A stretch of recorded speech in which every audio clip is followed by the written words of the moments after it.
Et il faut que quelque part, il y ait une partie du modèle qui puisse comprendre et traduire ce qui se passe dans les deux modalités pour en créer une valeur plus grande. Et c'est ça la force de la multimodalité. On générait des visages aléatoires. Donc on avait en fait des bases de données anonymisées, mais littéralement en fait pas avec les visages. Mais c'est en dizaines de pourcents en fait les erreurs qui sont faites. C'est énorme. Quand tu connais la précision des IA, voilà. Okay. C'est-à-dire ce qu'ils veulent, c'est qu'un modèle qui a répondu ça dans cette situation, il réponde ça dans la même situation dans le futur. Okay. Ça c'est indispensable. Ils n'ont pas une équipe IA ou machine learning en fait suffisamment mise en avant pour qu'elle drive le changement en interne. C'est vraiment quelque chose qui est un peu un boost qu'on a en fait dans l'entreprise. On verra ce qu'ils peuvent sortir. Nous, c'est intéressant en termes d'augmentation de données et de données de synthèse. Parce que la donnée reste en fait l'or noir de l'IA. Parce qu'il n'y a pas de pire que utiliser un modèle, faire des évolutions et après se dire on a utilisé quelle version du modèle déjà ? Et ça c'est terrible. Bonjour à tous et bienvenue dans Pixel Perfect, le podcast 100% dédié à la computer vision. Je suis Pierre-Nicolas Tifro, CTO de Pixelia, une suite d'outils conçus pour faciliter la vie des ingénieurs en intelligence artificielle, de l'annotation au monitoring de modèles en production. Toutes les 2 semaines, je vous présente des entretiens exclusifs avec des figures clés de l'industrie pour discuter de leurs défis, de leurs succès et de la façon dont ils transforment le monde de la vision par ordinateur. Installez-vous confortablement, c'est parti.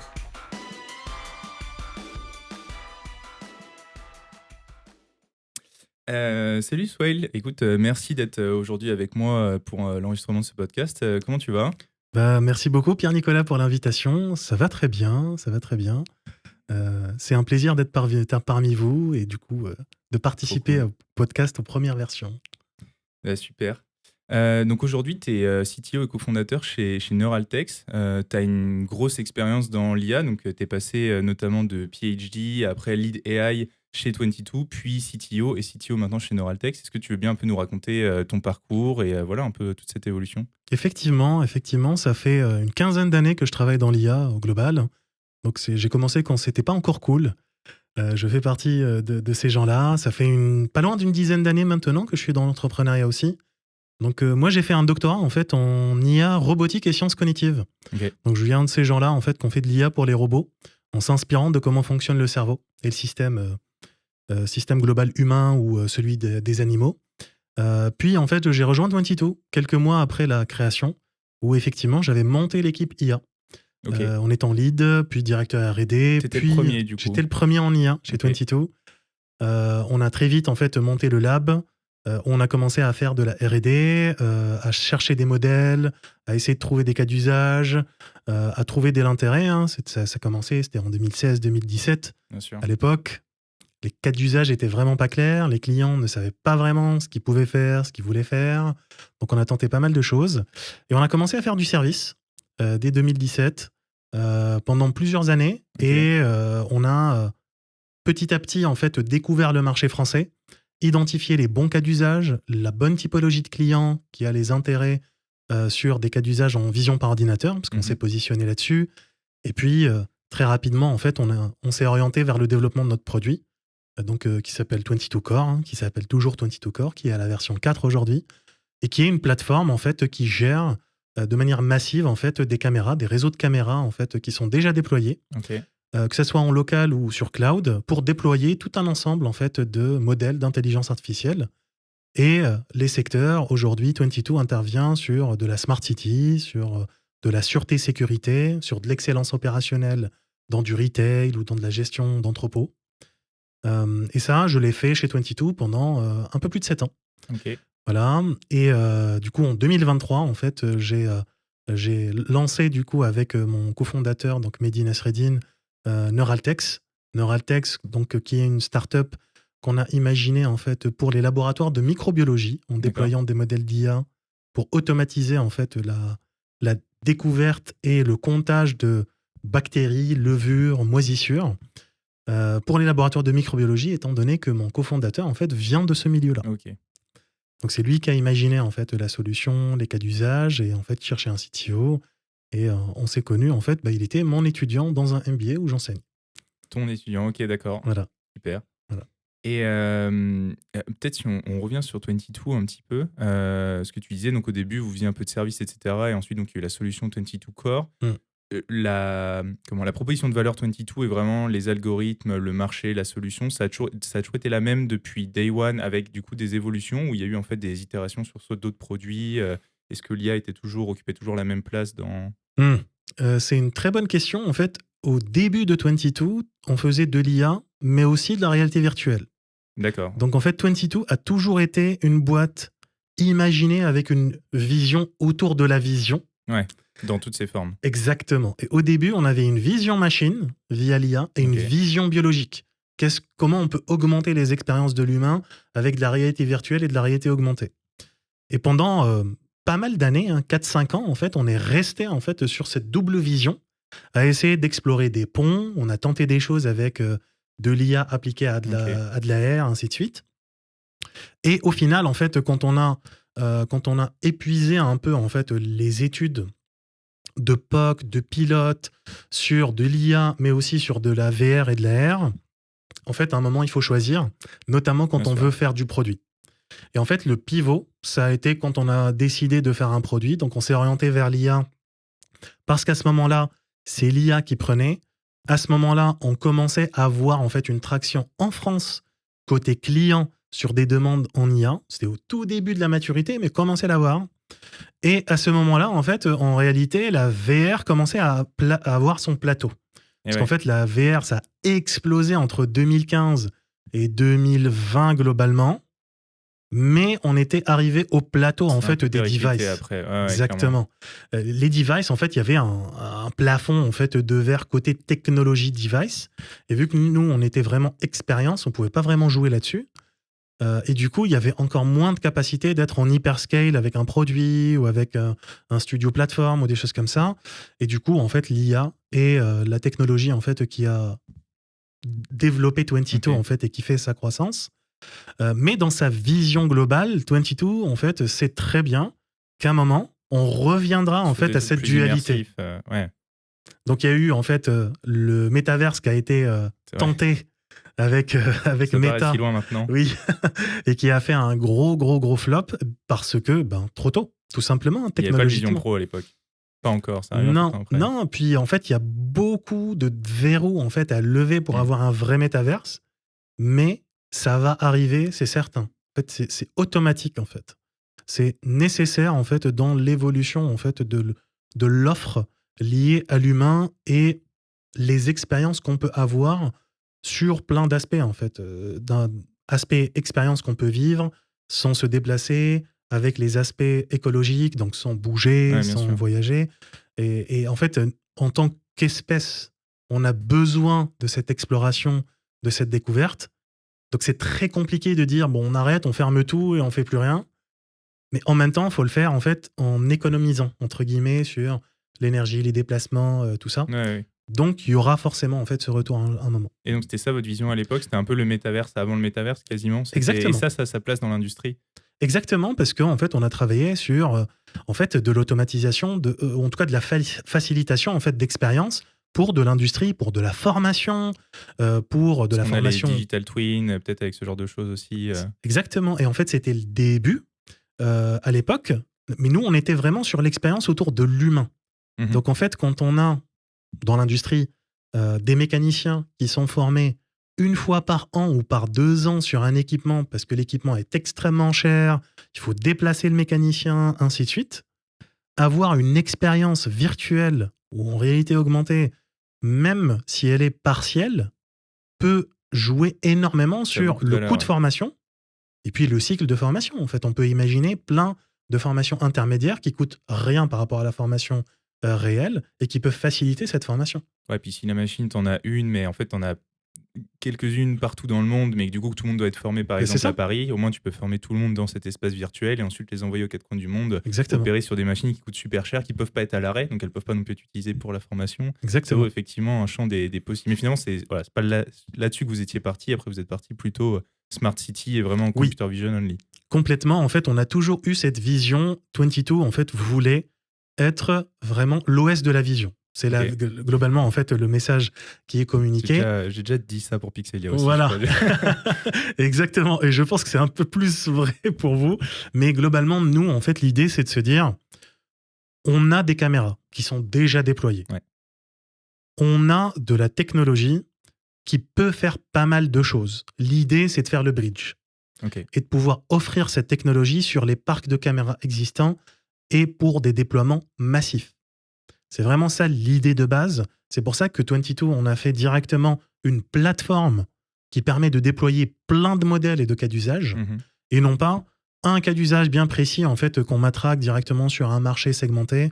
L'idée, c'était vraiment de se dire, en fait, nous, notre marché, notre segment, c'est le parc massif de caméras.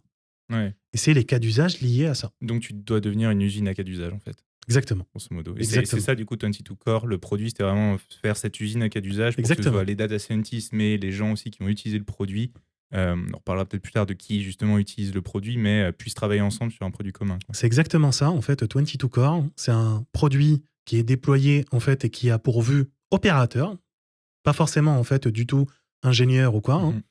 et dont le but en fait est que l'interface soit extrêmement facile pour configurer ce qu'on appelle en fait chez 22, c'est des compétences. Le but, D'accord. c'est vraiment en fait que les opérateurs déploient des compétences équivalentes à des compétences humaines via en fait une interface de configuration qui est une configuration encore une fois humaine en fait, c'est-à-dire je veux détecter des choses qui rentrent dans des zones, qui passent par des endroits, qui passent dans un sens, qui restent un certain temps, qui font ça puis ça. Ça, il faut le traduire pour la machine en fait. C'est Eh un peu ben, comme finalement faire de l'annotation, exactement. t'as le flux de ta caméra, tu vas dire là je mets un trait ici, ce qui passe dans un Exactement. sens c'est plus 1, dans le temps c'est moins 1. C'est ça. Et ça, en fait, c'est les réglages des compétences de 22. Ok. Et il y en a, en fait, c'est duplicable à quasiment l'infini, en fait, en termes de cas d'usage concret métier, parce que c'est littéralement, en fait, des Lego, une boîte à outils avec lesquels on peut recréer ce que fait instinctivement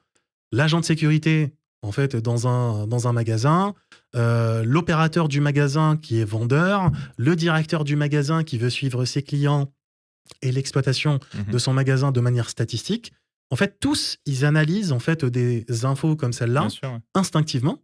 Là, en fait, ils doivent se poser pour le définir, le régler, et 22 Core, en fait, leur sort statistiquement ces informations ou leur remonte des alertes, si c'est des alertes, en fait, liées à, justement, en fait, tout ce qui est alerting, principalement dans tout ce qui est cas d'usage, sûreté, Des sécurité. anomalies. Ouais. Exactement. Ok, je comprends. Et si on revient plutôt sur toi personnellement, alors après c'est toi qui as défini le poste, j'imagine que tu as été le premier employé en IA jusqu'à CTO, mais qu'est-ce qu'on demande à un CTO dans des entreprises comme 22, mais même plus précisément des entreprises qui sont AI native, c'est-à-dire l'IA est au cœur du produit, mais ça reste un produit. Qu'est-ce qu'on demande à un CTO dans ce genre de configuration? C'est une très bonne question. Alors, évidemment, ça dépend vraiment de la nature de l'entreprise. Évidemment. Mais il y a une notion qui est très importante, c'est la notion de pouvoir faire le bridge entre la science et le business. C'est extrêmement important et c'est pas quelque chose en fait qu'on a quand on est CTO d'une boîte de 600 personnes. C'est pas que ça. Ça commence dès le début en fait parce qu'on est le garant des possibilités. Donc, si on n'a pas cette capacité en fait de faciliter les échanges, de faciliter les possibilités en fait de développement, d'évolution de la vision, de la roadmap, c'est un manque fort en fait sur les capacités d'évolution de la boîte, sur la capacité en fait d'opportunité pour les équipes, et ça c'est extrêmement important. Ça, je dirais en fait que c'est la chose la plus importante. En termes d'IA aussi, et c'est évident en fait, je pense que tu vas être d'accord, c'est être le plus en avant en fait sur ce qui va arriver après. Évidemment. L'IA, c'est un domaine en fait extrêmement excitant et qui va extrêmement vite. Et en fait, tout le monde veut savoir, ou en tout cas essaye de se projeter sur la next step, la next step, la next step. Sauf qu'il n'y a pas une next step, il y en a plusieurs, il y en a plein. Bien sûr. Et l'idée, c'est d'essayer en fait de trouver celle qui colle le plus avec la vision de l'entreprise, la vision des équipes et des fondateurs, la vision des opportunités et des marchés qu'on adresse. Et ça, c'est vraiment en fait le CTO qui doit porter vraiment ce flagship et du coup qui doit traduire cet ADN dans l'idéal dans le reste des équipes en fait. Ok. Ah ouais, c'est super intéressant parce qu'effectivement, ce qu'on se rend compte, c'est qu'il y a souvent 3 parties dans les équipes qui produisent des produits d'IA. Il y a une partie recherche, quand on a le luxe de se le permettre. Il y a une partie un peu implémentation, data science, création du produit IA. Et ensuite, il y a du produit traditionnel. Donc, vraiment, là, avec des gens qui. Ce produit doit aller dans des mains d'utilisateurs. Donc, il y a des questions d'expérience utilisateur et il y a du Exactement. développement software plus classique. Et c'est ce qu'on disait du coup avec le CEO de Scortex, en fait, c'est que même si on est toujours à vouloir aller regarder les nouvelles technologies, ce qui vient de sortir en IA ou essayer de se projeter dans l'après, c'est pas forcément des meilleures performances, par exemple, sur le modèle qui vont faire que le produit va être meilleur, parce Non. que c'est à tous les échelons qu'on Ouais. peut être meilleur. Et si on est meilleur sur la compréhension du besoin business et sur l'expérience utilisateur, en fait, c'est 10% sur la métrique du client qu'on va améliorer et qui n'est vraiment pas dépendante de l'IA. Et du coup, c'est le rôle du CTO aussi de faire cet arbitrage-là, parce que comment dire, ça demande d'être vraiment pluridisciplinaire et de ne pas se concentrer juste sur l'IA, mais d'avoir quand même une vue 360 sur comment je résous le problème du client. Exactement. En fait, c'est vraiment le garant des deux mondes. Ouais. C'est vraiment même des plusieurs mondes. C'est le garant en fait de la traduction de qu'est-ce qu'il est possible d'un point de vue produit traduit à la tech, qu'est-ce qui est possible d'un point de vue tech pour améliorer le produit, et qu'est-ce qu'il est possible de comprendre du business ou d'expliquer au business pour le traduire au produit et à la tech. C'est vraiment en fait ça le rôle central. Et comme tu le disais si bien, c'est pas parce qu'on améliore le modèle de détection de même 5%, que le produit va être meilleur. Non, peut-être en fait qu'il faut changer l'interface. Et ça, en fait, c'est vraiment le rôle du CTO de prendre cette élévation à chaque fois et d'être garant en fait de ces choix-là et d'essayer de driver les équipes pour qu'elles aient aussi ces réflexes-là. Parce que quand on arrive à le faire, en fait, on a des automatismes qui rentrent en compte en fait à des niveaux un peu partout en fait au niveau de l'entreprise, et il y a des opportunités qui se font de manière automatique. Okay. Des gens de la prod en fait qui commencent à proposer des choses au business, aux produits, ainsi de suite, et ça crée énormément de valeur. Ça, c'est quand tu as réussi à casser les silos, quoi. Exactement. Et en fait, c'est soit tu casses les silos, soit tu crées des ponts. Okay. En fait, tu fais les deux. Mais tu peux créer des ponts. En fait, tu peux être proactif dans ces choses-là, quoi. Ouais. Exactement. Tu mets en place des choses pour créer des ponts. Tu favorises la création de ponts. Tu mets en place des règles pour que les ponts ne viennent pas bypasser des process ou des sécurités de gestion de la roadmap ou des choses comme ça en fait qui viennent impacter la roadmap ou les livrables. Mais si tu arrives à faire ça, ou en tout cas tu arrives à communiquer cet ADN, c'est un process en fait qui est entretenu. C'est les gens, deviennent cette capacité. Quoi, exactement. Ouais. Et du coup, en fait, tu as beaucoup de richesses en fait qui émergent des équipes de manière automatique. Et ça devient naturel. Et ça, on en a super besoin, principalement besoin quand on est quelques-uns.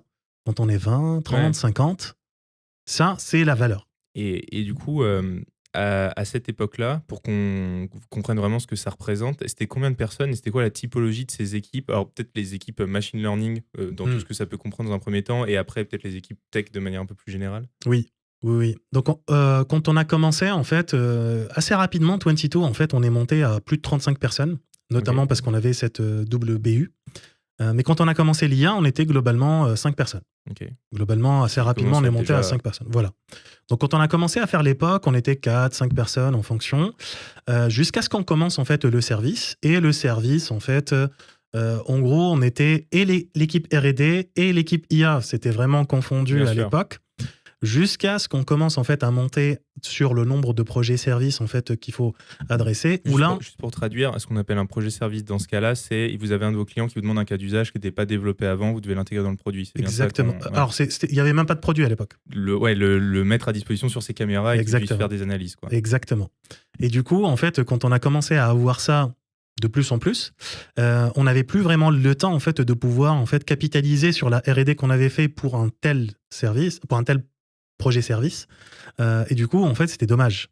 Donc on a commencé en fait à ressortir quelques personnes en fait qui étaient vraiment de la R&D.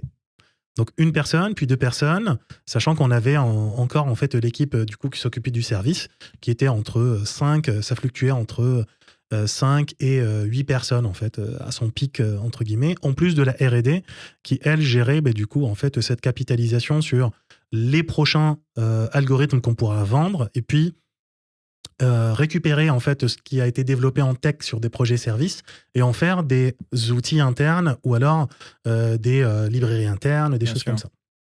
Ça a duré en fait jusqu'à globalement en fait 2019. Donc ça, vous le faisiez dès le début. Enfin, en tout cas, vous avez été assez Day vite one. obligé de le faire. Day one. Du coup, vous faisiez vraiment du MLOps avant tout le monde. Parce que moi, ce que j'entends dans la réutilisation de ces briques et de se dire, j'ai des briques communes, je vais essayer de les mettre à profit de mes équipes et je vais avoir des gens dédiés à maintenir ces outils-là. Moi, ce que j'entends, c'est quand même un peu les prémices du MLOps à l'époque où il n'y avait pas d'outils et où c'était tes propres outils in-house finalement. C'est exactement ça. Et je me rappelle même de mes ingénieurs, en fait, du coup, mes ingés machine learning, data scientists, en fait, qui stockaient sur leur disque avec le versionning qu'ils devaient gérer. Des fois pas trop mal, des fois beaucoup moins.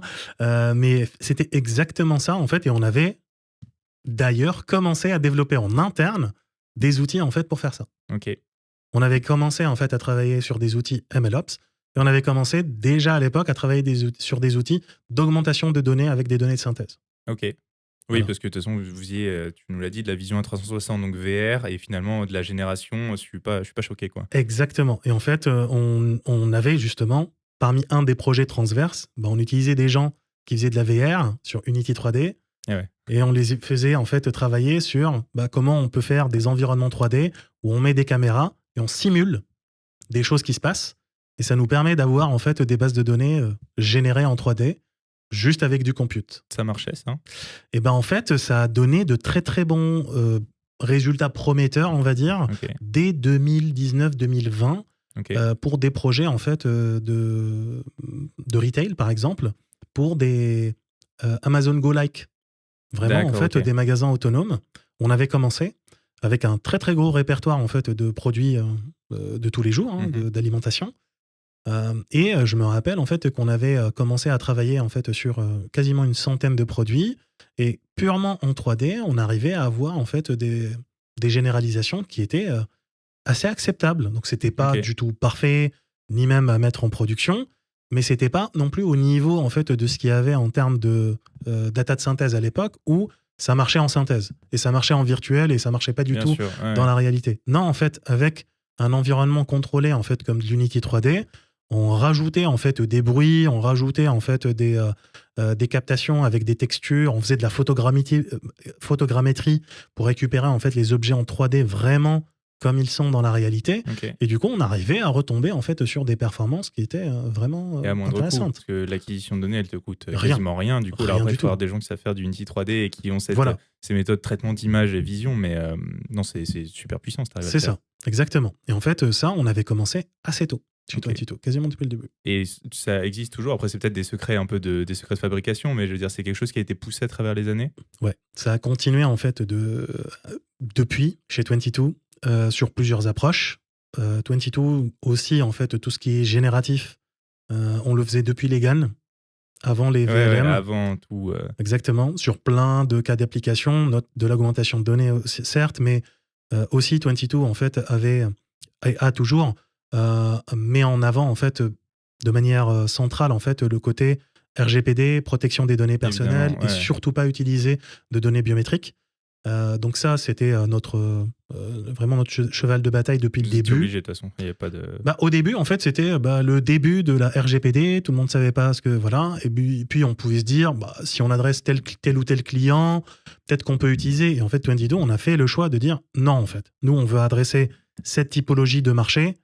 En fait, on fait le choix de ne pas en utiliser nulle part. Et comme ça, la vision est claire de ce côté-là.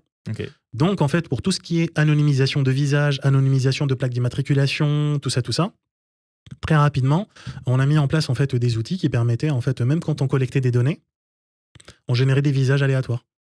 Ah ouais. Donc on avait en fait des bases de données anonymisées, mais littéralement en fait pas avec les visages, mais c'est des visages humains parce que ça a été appris. Mais t'as des visages quand même, parce que si tu peux pas mettre des carrés noirs à la place, ça va pousser ton algo. Donc, exactement. Ok, ah ouais, incroyable. Et du coup, j'ai l'impression quand même que vous avez pris vachement de recul par rapport aux pratiques data science et que vous avez implémenté beaucoup de choses. C'était quoi finalement les plus gros problèmes que vous avez eu ou qu'est-ce qu'il y avait de compliqué à faire, à développer des nouveaux cas d'usage par exemple ou qu'est-ce qui vous a un peu cassé la tête sur cette période-là? Alors, il y a des questions liées plutôt en fait au marché et à la typologie de clients. Bien sûr. Puis il y a des questions techniques. Les questions liées au marché, c'est surtout en fait qu'à l'époque, les clients ne savaient pas vraiment en fait ce qu'ils voulaient, voir ce qu'ils pouvaient faire. Tout simplement. Évidemment, en fait. Donc ça, c'est vraiment le gros frein que tout le monde a eu en fait par rapport au déploiement des IA. C'est vraiment ça. Et du coup, tu te retrouves beaucoup à faire des choses, mais en fait, ça marche pas parce que c'est pas ça marche pas techniquement, c'est parce que le besoin il est pas vraiment là. C'est toujours le cas aujourd'hui, je te rassure. Voilà, c'est ça. Mais c'est exactement ça. C'est-à-dire que c'est pas résolu ça, et c'est normal.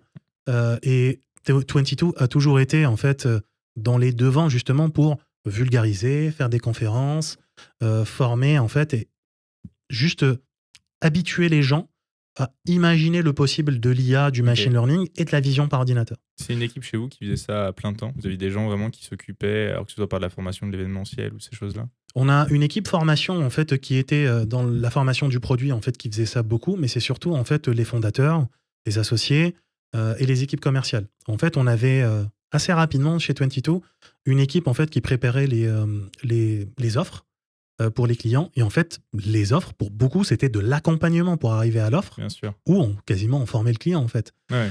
Et en fait, il n'y a pas le choix. C'est-à-dire qu'on ne peut pas se dire, on va pas investir. Ben, en fait, c'est la personne qui va nous permettre d'avoir un projet, voire avec S. Et de toute façon, c'est ça notre écosystème.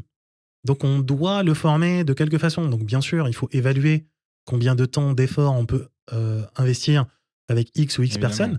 Mais c'est une philosophie, en fait, pour nous, c'était évident qu'il fallait l'utiliser. Il fallait la mettre en place. Okay. Donc ça, on l'a fait assez rapidement. Et puis après, techniquement, en fait, il y a eu beaucoup de challenges. Des challenges, en fait, sur les questions MLOps. Ça, c'était très lourd, en fait, assez rapidement. Donc, dès qu'on commence à avoir une équipe de plus de 5 personnes, ça commence déjà à être difficile. Plus de 10 personnes, c'est invivable, tout simplement. Gérer les bases de données, gérer les générations de données de synthèse, ça aussi, en fait, tant dans l'outil que dans la gestion de la donnée en elle-même, c'était assez compliqué. Et après, il y avait pas mal de problématiques techniques qui étaient assez challengeantes. C'est l'idée de faire de l'IA, hein, c'est que on peut pas utiliser les modèles qui sont utilisés, qui sont développés dans la recherche tels quels. Il y a beaucoup de challenges dans l'industrialisation qui interviennent, que ça soit sur comment on réapprend pour bien coller en fait à la donnée réelle et comment on déploie de manière économique. Ouais, qui sont plutôt des questions liées au déploiement plutôt qu'au type de modèle. Même si le type Exactement. de modèle, de par son poids, etc., ça va quand même t'imposer une certaine puissance de calcul, complexité de déploiement. Mais Exactement. Et puis chez 22, on avait aussi de gros challenges liés au temps réel, parce qu'on analysait des évidemment. vidéos. Donc on avait énormément de challenges versus d'autres entreprises qui faisaient de l'IA, qui étaient beaucoup plus sur de l'analyse d'images. Nous, on avait tout en temps réel, de manière massive, et puis de l'analyse en fait d'éléments en fait qui bougent dans l'environnement, un environnement hautement dynamique. Donc, du tracking. Donc des trackings en fait assez pointus, assez lourds sur des populations. Nous, c'est vraiment des foules de personnes. Bien sûr, donc c'est des trucs. Même en termes de traitement derrière, au-delà de la détection, tu as quand même beaucoup de choses qui se passent qui alourdissent tout ton traitement. Quoi. Exactement. Et puis du coup, ça en fait, nous on l'a géré de manière vraiment holistique. C'est-à-dire vraiment, on a toujours imaginé comment on développe un nouveau modèle dans le cadre de la plateforme qui puisse en fait donner les meilleurs résultats dans le cadre de la plateforme. Okay.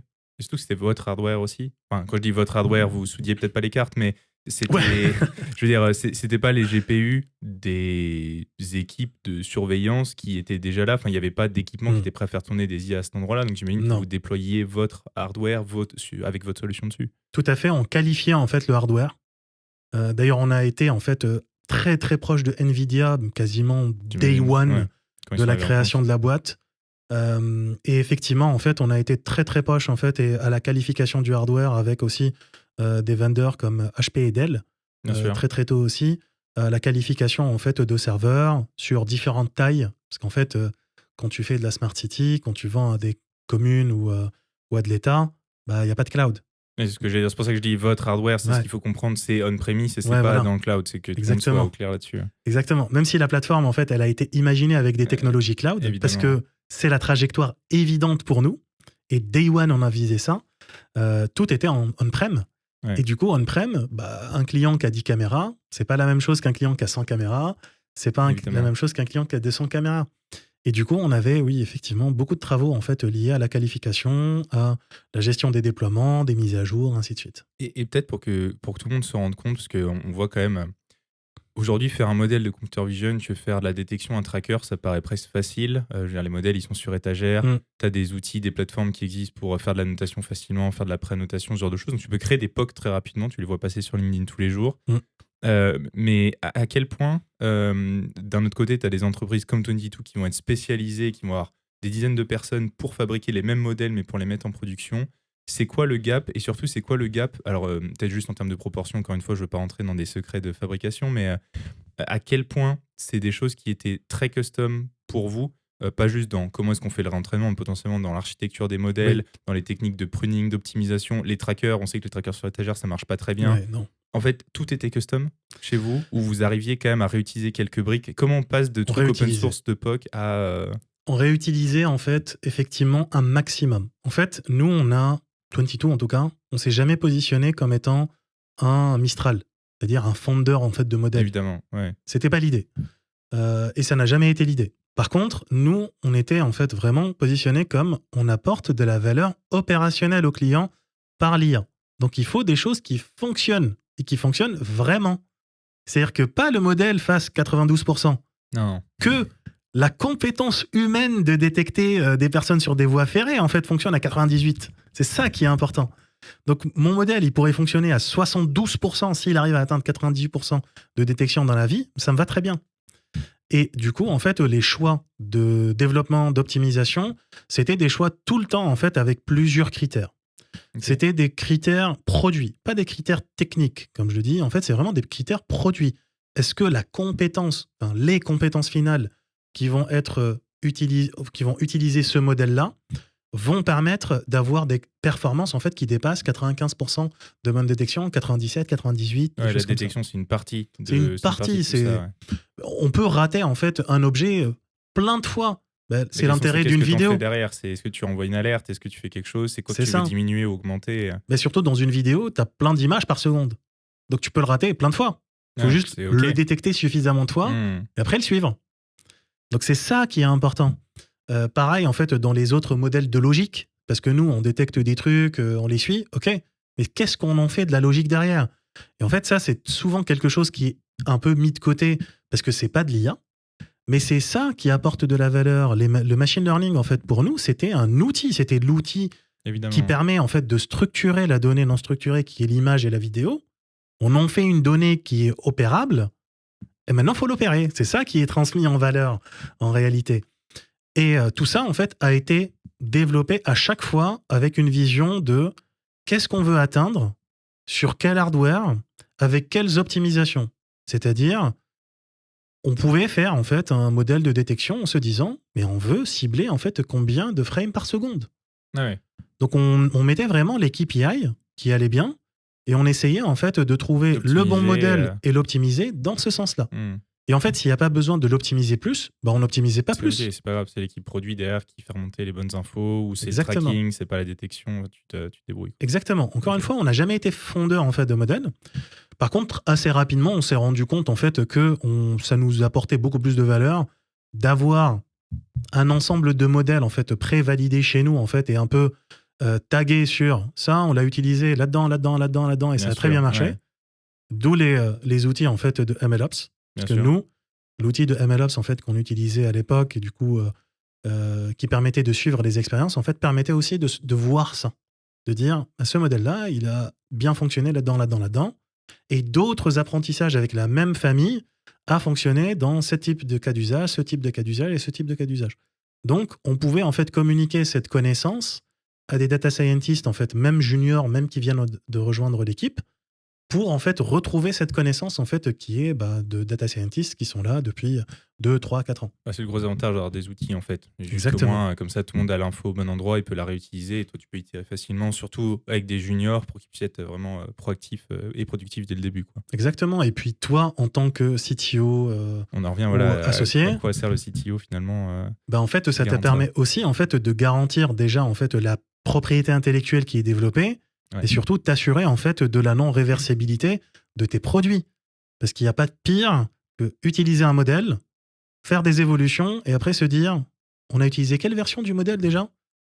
Et en fait, il n'y a pas de réponse finale.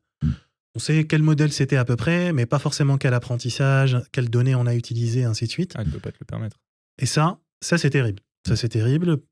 Déjà, en fait, en termes de performance produit, en fait, c'est assez compliqué, en fait, à gérer. Et puis, en fait, en termes de stress qui est pas lieu d'être pour l'équipe, Ouais, bien sûr. ça n'a pas de sens. Et du coup, ces outils-là, en fait, permettent de complètement enlever, en fait, cette partie. Ok.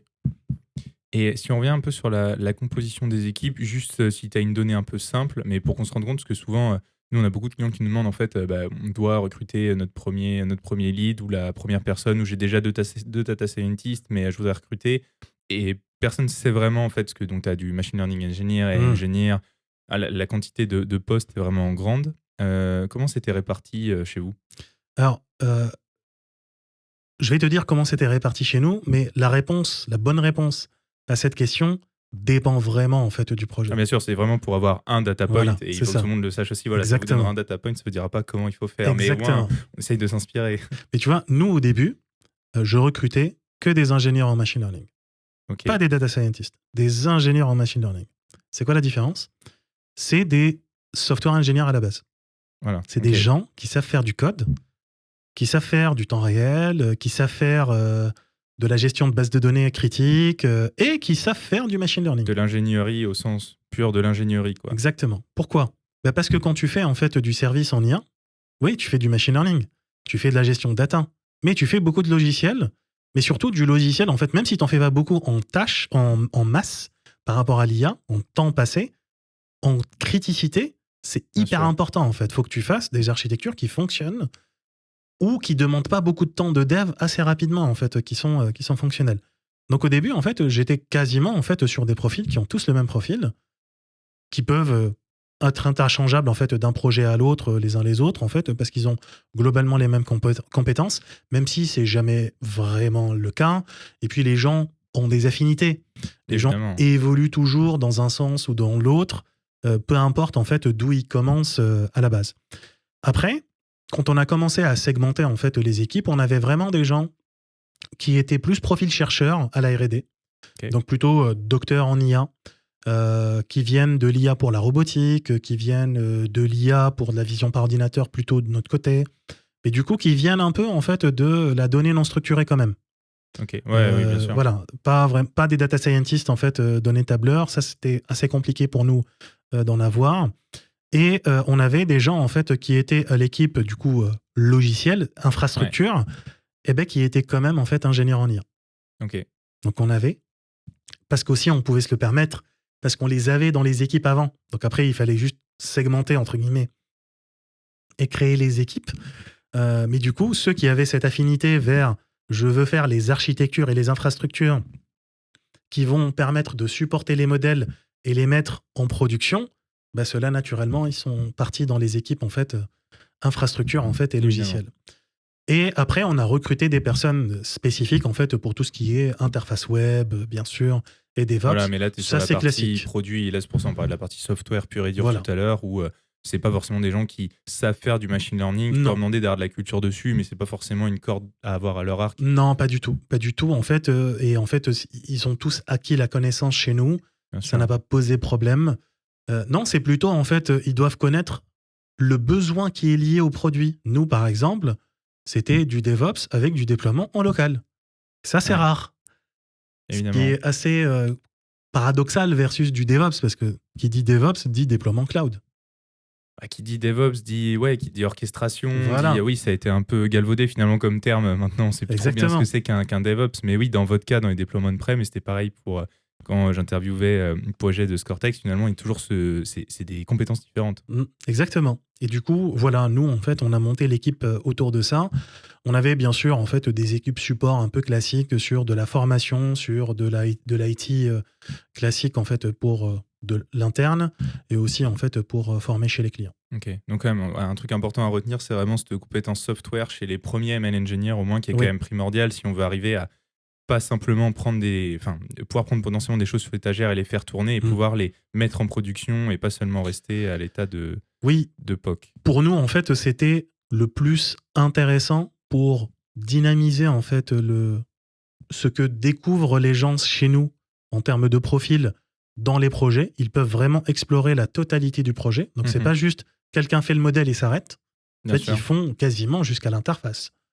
Donc ça, c'est aussi quelque chose qui est très valorisant en fait pour les personnes en interne chez 22 en fait à l'époque qui venaient chez nous. Et aussi en fait en termes de philosophie en fait de personnalité, ceux qui avaient ce profil-là avaient des capacités d'évolution en fait dans plein de sens. Ils pouvaient évoluer à l'R&D, ils pouvaient évoluer en fait dans une équipe produit, ils pouvaient évoluer dans une équipe infrastructure. Et ça ouvre de la flexibilité pour eux et pour nous. Bien sûr. Et ce qu'on disait aussi, c'était suivant les affinités de chacun, en fait. Exactement. Nous, en tout cas, chez 22, on a pu avoir le luxe de pouvoir vraiment offrir, vous voulez faire quoi ? Ouais, tu as des career paths, en fait, quasiment pour, suivant ce que les gens veulent faire et ce Exactement. qu'ils ont montré aussi qu'ils arrivaient à faire. Donc, pour Bien vous, sûr. ça évite de recruter à l'extérieur s'il y a des gens que vous pouvez bouger. Exactement. Et eux, ça leur donne un chemin de compétences et d'apprentissage qui est quasiment infini, en fait, au sein de la boîte. Et en fait, on a eu des gens, en fait, qui ont même changé d'équipe après, des choses comme ça. Ce qui est une flexibilité en fait pour du recrutement qui a énormément de valeur. Trop cool. On a beaucoup parlé de 22. Donc là, ça fait quelques temps maintenant que tu travailles sur Neuraltech, c'est du coup un nouveau projet, donc tu es CTO. Tu peux me dire 2 mots sur ton CEO du coup Oui. Tu disais que c'était ton étudiant à l'époque.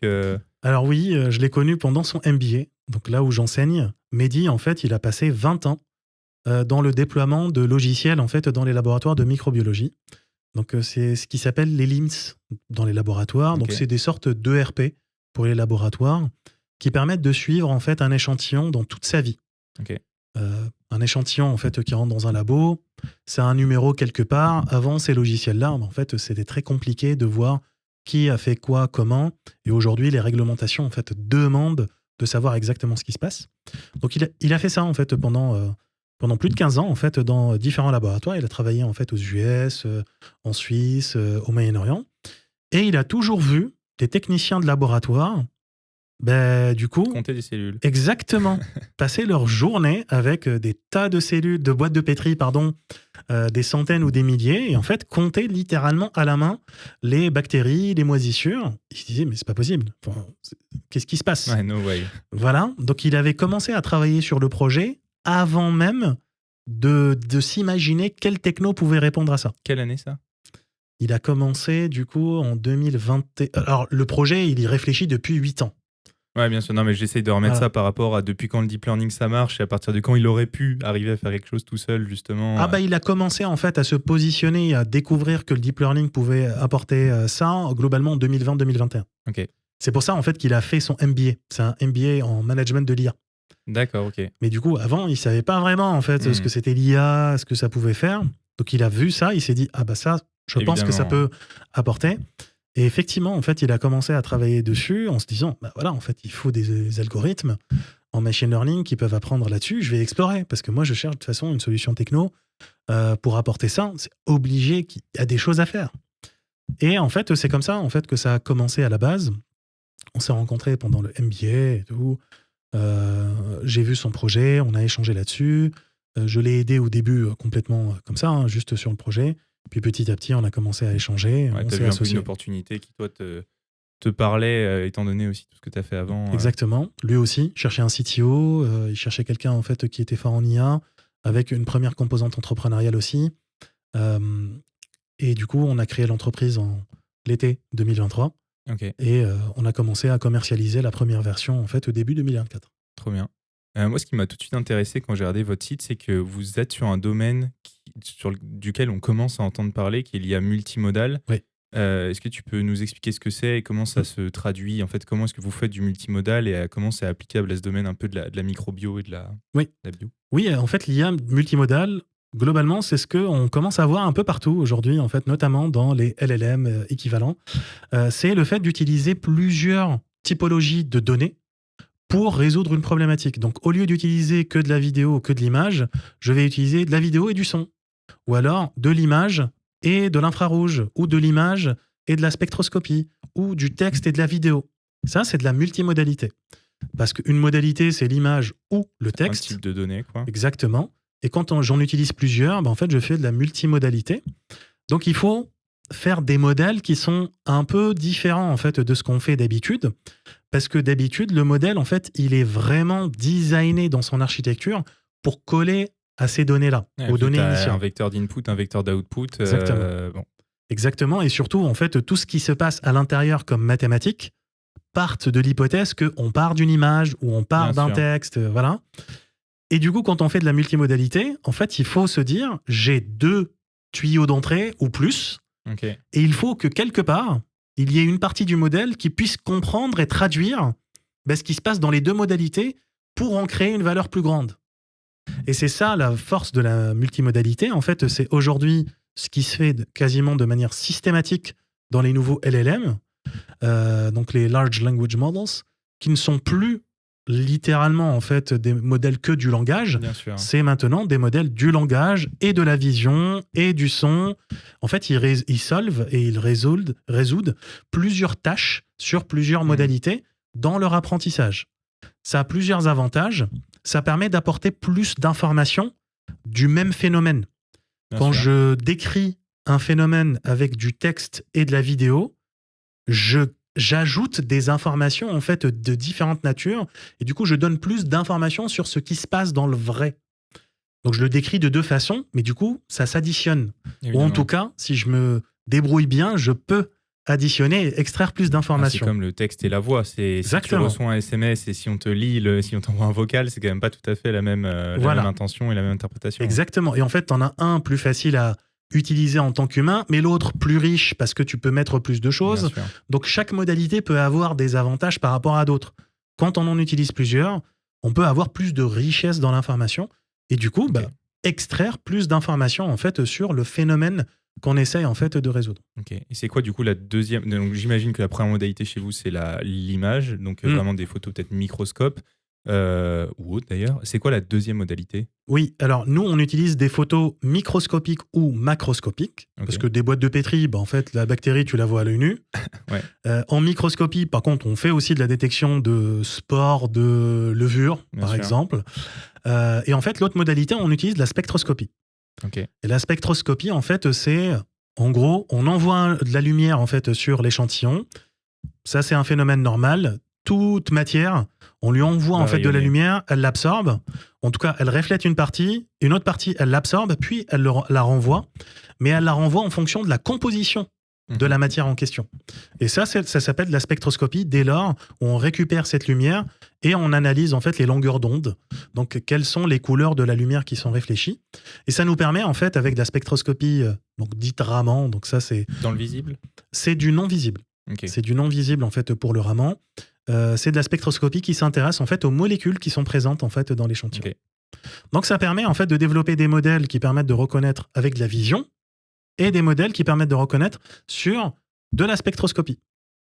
Ok. Et là, ça permet en fait de faire une extraction en fait sur 2 modalités. Et du coup, avec la spectroscopie, tu arrives à reconstituer quelque chose qui ressemble à une image, mais en fait avec des longueurs d'onde qui sont pas dans le visible, donc un peu comme moi ça me fait penser aux images satellites. Quand on fait du multispectral, finalement, on va ramener des longueurs d'onde de l'ultraviolet ou du proche infrarouge dans le visible pour voir une image qui est fausse, mais qui donne une information supplémentaire que celle qu'on a dans le visible.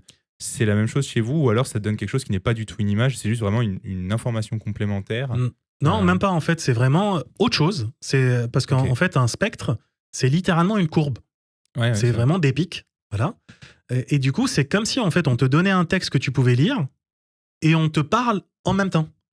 Donc, c'est pas du tout la même information. On est vraiment sur une modalité qui n'a rien à voir. En Donc, fait, de la vraie multimodalité. Tu revois pas en fait, tu recrées pas de Ouais, visuel. ok, je comprends. C'est vraiment autre chose. C'est une autre information qui est additionnable en fait à l'information initiale. Ok. Et du coup, comment est-ce que vous... Enfin, voilà, après, je sais pas si vous avez votre sauce secrète là-dessus ou pas, mais donc, comment ça marche? À quel point vous vous basez sur des technologies qui sont super récentes pour faire ça? Parce que là, on le voit un peu dans les LLM, justement, maintenant, le multimodal, c'est presque, comme tu as dit, by design. À quel point est-ce que ça fait longtemps en fait, qu'on peut faire de la multimodalité? Est-ce que c'est quelque chose que toi, tu avais exploré avant? La multimodalité, je l'avais exploré avant. Alors, je l'avais exploré il y a très très longtemps pendant mon doctorat, Ok. by design. Donc, ça sort pas nulle part. Voilà. Mais c'est des technologies qu'on n'utilise plus aujourd'hui, en fait. C'est ce qu'on utilisait à l'époque. C'était des choses, en fait, qui demandaient vraiment pas du tout, en fait, beaucoup de puissance de calcul, pas beaucoup de données. Parce que nous, on faisait de la robotique avec ce qu'on appelle de la robotique développementale. C'est-à-dire que l'hypothèse de départ, c'était on allume le robot, les algorithmes sont dedans, mais il n'y a pas de base d'apprentissage. Ok. il doit interagir avec son environnement. C'était l'idée de base. Donc je l'avais faite, mais pas avec les mêmes algorithmes. Aujourd'hui, effectivement, il y a énormément en fait de nouveaux modèles qui sont sortis. Avant, en fait, il y avait déjà de la multimodalité en fait qu'on pouvait faire entre images et texte, images et spectroscopie, hein, même avant les LLM et avant les transformers.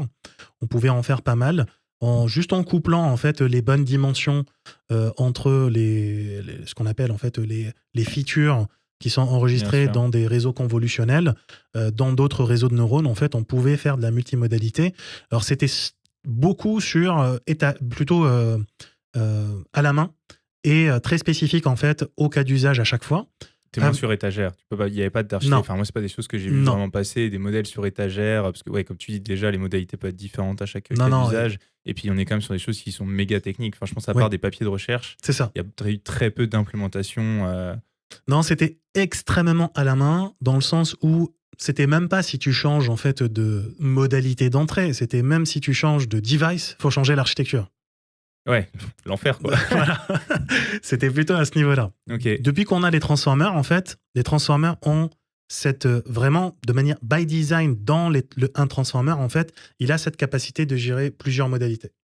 Donc ça a permis, en fait, effectivement, de faire évoluer les choses de manière, en fait, beaucoup moins difficile. Le corollaire, c'est qu'il faut pas mal de données. Ouais, on est beaucoup plus dans un truc d'apprentissage et moins en fait d'extraction de features à la main. Donc c'est quand même moins à la main aujourd'hui, où ça reste quand même...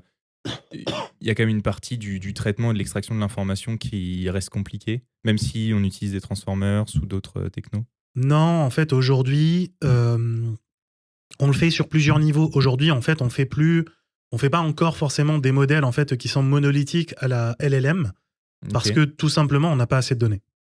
Oui, parce qu'on ne se rend même pas compte en fait, de la taille des bases de données qu'il faut, mais ça n'a rien à voir avec ce qu'on a dans l'industrie à portée de main en tout cas. Un LLM, ça apprend sur tout Internet. Ouais, voilà. Enfin, littéralement, et ça, c'est le minimum. Je pense que nos clients respectifs, ils n'ont pas voilà, d'image. Ça n'existe pas en fait. Ouais. Très simplement, en fait, ça n'existe pas. Nos clients, ils n'ont pas de base de données. Ouais. C'est-à-dire que c'est nous qui les guidons en leur disant « Non, mais ça serait bien que vous commenciez à collecter des images. » Voilà. Donc, on ne peut pas partir sur ces approches-là. On part sur de la multimodalité, en fait, qui est par bride qu'on va fusionner nous-mêmes. Okay. Donc, des briques qu'on va pouvoir, en fait, fusionner d'une certaine façon. Mais au fur et à mesure qu'on acquiert de la donnée, on peut se permettre, en fait, d'avoir des briques qui font de l'apprentissage, en fait, qui est autonome parce qu'on commence à avoir suffisamment de données. C'est toujours allié avec la quantité de données qu'on a. Plus on a de données, plus on peut mettre en fait des modèles qui sont plus complexes et qui vont absorber cette complexité. Okay. Si on n'a pas suffisamment de données, mettre un gros modèle va faire en fait que le modèle va apprendre par cœur les données et en fait ça ne marchera pas en réalité. Ouais, évidemment. Et du coup, pour pallier à ça, juste pour comprendre que tu parles de briques, quand tu n'as pas de données, donc tu fais quand même un peu comme à l'époque, c'est-à-dire des méthodes un peu plus à la main où tu construis des choses. Mais peut-être qu'aujourd'hui, elles sont juste fabriquées dans l'idée demain de les remplacer ou de les remplacer au fur et à mesure par une brique apprentissage qui vient vraiment prendre le relais. Quoi. Exactement. C'est ça l'objectif. Exactement. En fait, vraiment, c'est une vue modulaire. C'est vraiment, on construit non pas un modèle en IA, mais un système en IA avec des modules. Et on voit très bien, en fait, dans l'architecture de ce système-là, qu'à un moment, quand on aura assez de données, quand on aura assez de ça, assez de ci... remplacer une brique. Exactement. On enlève ça et ça, et on la remplace par un nouveau module qui peut prendre les deux, et il sera autonome, en fait, dans son apprentissage. Ok. Ouais, c'est ça que je trouve super intéressant, parce que malgré le fait qu'on le voit pour les LLM, déjà, comme tu dis, la quantité de données n'est pas du tout la même. Il y a très peu de littérature dessus. Et aujourd'hui, je connais quand même pas grand monde qui fait... ou qui partage la façon dont il fait du multimodal. Donc, c'est vraiment super intéressant. Vous arrivez à faire ça sur les deux modalités que tu as mentionnées. Est-ce que c'est les deux modalités avec lesquelles vous allez toujours travailler ? Est-ce que c'est celles, par exemple, avec lesquelles travaille ton associé ? Donc, en fait, par défaut, c'est celles où vous connaissez quelles features sont à extraire qui vont vous permettre de créer des analyses pertinentes. Est-ce qu'en fait, des modalités sur lesquelles vous pouvez vous baser, il y en a plein ? C'est quoi un peu votre vision là-dessus ? Non, en fait, la modalité, mon associé, en fait, il les a découverts avec Neuraltech, en réalité. Okay. La vision était évidente parce que, la vision macro et micro, parce qu'il avait cette idée, en fait, de faire une plateforme SaaS et dire, en fait, au laboratoire, peu importe où vous êtes, vous utilisez un téléphone, et peu importe le téléphone, juste prenez la photo, en fait, de la boîte de pétri et ça marche. Donc ça, c'est la première modalité, d'où ça est venu. La spectroscopie, c'est venu parce qu'on a vu que les spectroscopes en fait devenaient suffisamment peu chers pour que ça devienne attrayant pour les laboratoires, et qu'on a vu qu'il commençait à y avoir en fait vraiment des modèles qui fonctionnaient en IA. Donc on a vu dans la littérature en fait que ça commençait vraiment à être pertinent d'un point de vue rapport signal sur bruit sur les équipements, pour qu'on commence à avoir... De faire de l'IA avec de la donnée de spectromètre. Exactement, exactement. Notamment en fait sur cette spectroscopie dite Raman, en fait, parce que c'est un peu différent de la spectroscopie de masse qui existe depuis pas mal de temps. Sauf qu'un spectroscope de masse, c'est 200 000 euros en fait. Trop cher, Voilà, c'est un 200 000 euros, le truc qui fait la moitié de la pièce et il bouge pas. Pas ton téléphone. Donc c'est pas du tout la même chose. Un spectroscope aujourd'hui Raman qu'on a, en fait, il est plus petit que le Mac. Ouais. Qui doit être. C'est quoi l'ordre de prix d'achat aujourd'hui dans le retail d'un... C'est globalement aujourd'hui en fait entre 10 et 20 000 euros. C'est-à-dire t'en as autour de 20 000 euros qui sont de très bons équipements pour du laboratoire, ainsi de suite. Et tu as des versions en fait encore plus petites, encore plus portatives en fait à peu près à moitié. Okay. Et du coup, vous pouvez acheter votre propre spectromètre pour, par exemple, faire un peu votre propre labo, faire des échantillons chez vous pour un peu enlever cette partie, devoir aller chez le client, récupérer des données. On parlera peut-être de confidentialité tout à l'heure, mais de pouvoir faire un peu vos propres tests avec votre propre matos. Tout à fait. En fait, c'est exactement ce qu'on a fait. Ok. C'est exactement ce qu'on a fait. Effectivement, en fait, c'est que ça soit pour lancer avec les premiers clients ou pour nous-mêmes. Au début, les premiers clients, pour convaincre, faut venir avec ton spectro. Ok. Tu le mets sur la table. Tu leur dis, vous auriez pas un sachet d'incubation là qu'on puisse tester le truc? Et voilà. Ok, incroyable. Et d'ailleurs, c'est qui vos clients aujourd'hui? Pas qui dans les noms, mais plutôt on est sur quelle verticale? Donc les laboratoires de microbiologie, en gros, c'est ceux qui s'intéressent à détecter quels sont les micro-organismes qui sont présents dans des échantillons au sens large.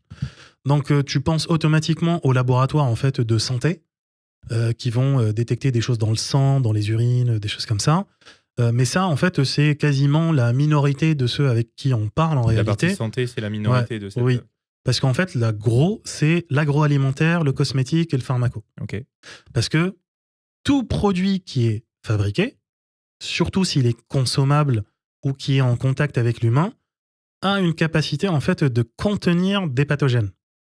Ouais. Et du coup, il faut contrôler d'un point de vue contrôle qualité s'il y a des pathogènes dans la production, et d'un point de vue contrôle d'environnement dans lequel on produit, juste les machines, les tables, voilà, qu'il n'y ait pas des pathogènes en fait qui se développent. Et c'est du coup en fait des laboratoires plutôt industriels, agroalimentaires, pharmaco, cosméto, aussi en fait des laboratoires qui s'intéressent à la qualité de l'air ou de la qualité de l'eau. Okay. Aussi, qui sont en fait les plus gros clients en fait auxquels on s'adresse et qui ont les plus gros besoins en fait qui sont urgents, parce que eux en fait ils ont des tests qui sont obligatoires et nécessaires dans les normes de production pour qu'ils puissent continuer à être ouverts.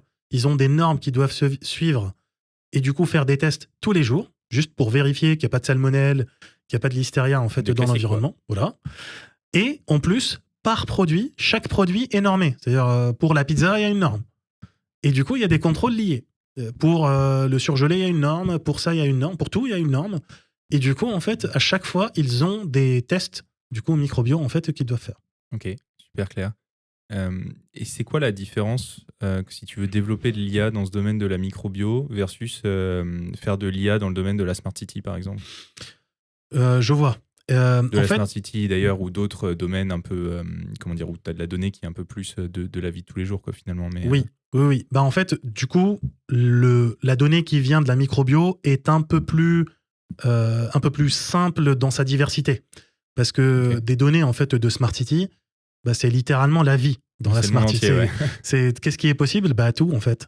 Voilà. Par contre, en fait, dans des images ou des spectres qui viennent en fait pour des boîtes de pétri, on peut avoir des micro-organismes, bactéries, levures, moisissures, telles espèces, et c'est globalement tout en fait. Donc la complexité en fait de la problématique est moindre. Par contre, le niveau de précision en fait et l'attache qu'on donne en fait aux résultats est différent aussi. Dans une Smart City, tu as envie de pouvoir compter les véhicules, les bus, voilà, mais il n'y a aucune vie qui est liée à ça. Ouais, si tu rates une voiture sur une frame, c'est pas très grave. On en C'est parlait tout pas- à l'heure. c'est En pas plus, grave. t'as pas besoin d'avoir 100% de précision. Exactement. Alors que là, oui, on peut quand même rater des choses, mais en fait, il y a un impact beaucoup plus rapide avec en fait des gens qui travaillent dans ces environnements, des personnes qui vont consommer ces produits. Donc l'accuracy en fait et la précision des modèles, le rapport est différent en fait. Et comment on le déploie aussi est différent. Dans le sens où dans la Smart City, le but c'est de déployer avec un maximum de cas d'usage en coûtant le moins cher en hardware. Là, le but c'est de déployer et de faire des tests et des mesures de manière en fait à aller vers zéro sur le risque de rater des choses. C'est vers zéro que tu tends ou c'est vers moins que l'erreur humaine qui est de toute façon présente puisque tu as forcément en fait un pourcentage Oui, alors nous on va vers zéro parce que de toute façon les modèles, globalement quand on utilise de l'IA, on est globalement toujours meilleur que l'humain aujourd'hui. Ok. Parce que l'humain fait bon à savoir. énormément d'erreurs en fait. Surtout sur des tâches répétitives, genre Ouais. compter des cellules sur Ouais, une ça, boîte de pétri. Mais c'est en dizaines de pourcents en fait les erreurs qui Ouais, sont ce qui faites est énorme là-dessus. quand tu connais la précision des IA. Voilà. Ouais. C'est ça, et en fait, c'est pallié en fait dans les process aujourd'hui parce que ils font plein de fois des mesures sur les mêmes échantillons. Donc en fait, ils arrivent à bypasser ça parce que pour faire la même erreur 5 fois sur le même échantillon, faut quand même y aller. Mais du coup, tu fais 5 fois voire plus Ouais, t'as une la perte même analyse. d'argent et de temps en fait parce que c'est ça qu'il faut voir. C'est évidemment derrière c'est pour protéger des gens Bien et sûr. pour protéger de maladies, de choses qui sont très graves. Mais à quel prix? Exactement. En fait, c'est aussi ça qu'il faut voir. Donc, en fait, Exactement. t'apportes vraiment une vraie solution à cette inefficacité. À quel prix humain, à quel prix temps, et puis à quel prix RSE? Parce que des tests microbiologiques, il y a des consommables en fait dedans. Il y a du plastique, il y a de l'énergie. L'efficacité, elle est vraiment à tous les niveaux et surtout écologique au final. Exactement. Et en fait, du coup, on peut apporter énormément de valeur. Et du coup, non, vraiment, la trajectoire, c'est vraiment d'aller vers le zéro. S'arrêter à l'humain, c'est trop bas. C'est trop faible, en fait. Ouais, bien sûr. Non, mais c'est au moins pour se rendre compte, ce qu'on pourrait dire. On est quand même sur des domaines qui sont nouveaux, et même si on nous promet, même si on voit des cas d'usage d'IA dans la médecine, d'IA dans la bio depuis quelques années, on sait que c'est pas des choses qui sont... Enfin, toutes les entreprises n'ont pas encore adopté l'intelligence artificielle. Donc, en fait, c'est à se demander finalement si ça marche aussi bien. Alors après, nous, on est dans l'industrie, on sait quand même que ça marche bien, mais c'est toujours intéressant de savoir que te dire déjà que l'humain fait des erreurs, donc en fait, notre baseline, c'est pas de faire 0 erreur, mais c'est faire moins que l'humain, et qu'en plus, ça marche quand même plutôt pas mal sur ce genre de cas. Oui, complètement. Après, dans des approches en fait liées plutôt à de la médecine, vraiment sur patient, encore le niveau est un cran plus haut.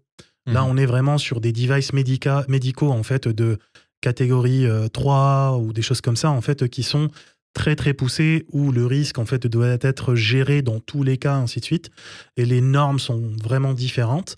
Mais oui, en fait, on apporte vraiment, en tout cas, on essaye de déployer vraiment des solutions qui apportent de la valeur et qui solvent des problèmes aujourd'hui en fait, qui permettent d'optimiser aujourd'hui. Et l'idée, c'est de loquer en fait avec les bons partenaires. Ok. Et tu aurais les mêmes performances avec juste la modalité image, si on revient à cette histoire de multimodalité, parce qu'en fait, je connais des gens qui font des approches comme la tienne, mais qui ne font uniquement que de l'image. Est-ce que ça te permet d'aller plus loin? Qu'est-ce que ça te permet de faire, en fait, de rajouter des modalités dans le process? En fait, ça dépend. Nous, il y a des fois, la majorité des fois, on est sur une seule modalité. Ok. C'est ça qu'il faut savoir. Ouais, c'est que ça fait pas le café, en fait. Multimodal, ça veut pas dire qu'on fait tout le temps du multimodal, c'est que tu t'adaptes. Non, ça fait pas le café en fait. C'est pas quelque chose en fait qui est obligatoire tout le temps. C'est toujours une question en fait de qu'est-ce qu'on veut avoir pour combien. Et en fait, si on veut faire du multimodal, ça veut aussi dire qu'il faut collecter de la donnée multimodale. Donc qui est synchronisée. Il faut acheter le spectromètre et il faut l'utiliser. Il faut avoir un partenaire en fait qui accepte, qui est capable, qui est formé, voilà. Et du coup, en fait, c'est différent, quoi. Enfin, ça a un coût. Donc en fait, l'idée, c'est de faire le multimodal en fait là où ça a de l'intérêt, là où ça apporte de la valeur. Comme je reprends en fait l'exemple des LLM, ils ont commencé à faire du multimodal quand en fait ils arrivaient à des plateaux en fait d'apprendre juste sur du texte. Où là, avoir en fait d'autres modalités vraiment apporter des gains dans l'apprentissage sans pour autant ajouter énormément plus de données. Ça a de la valeur. Pareil pour nous, en fait, on essaie de voir les cas en fait où ça peut vraiment apporter de la valeur et il y a besoin d'un gain en fait de performance. Là où le gain de performance est significatif, est déjà satisfaisant sur une seule modalité. Tu vas pas aller chercher. On Tu reste rajoutes un dessus. overhead de complexité derrière. Oui. Ce qu'il faut rappeler, c'est que l'acquisition de données, c'est quand même quelque chose qui coûte cher. La notation, c'est quelque chose qui coûte cher. Donc c'est quand même des choses que tu cherches à minimiser, quoi. Tout à fait. En fait, le plus simple, c'est toujours en fait le rasoir d'Occam, ça marche tout le temps. Le plus simple, c'est souvent en fait le mieux. Donc c'est vraiment une question de qu'est-ce qu'on veut atteindre. Et si on peut le faire avec le truc le plus simple, en fait, faut rester dessus. Ok. Ouais, c'est une approche qui paraît assez pragmatique finalement.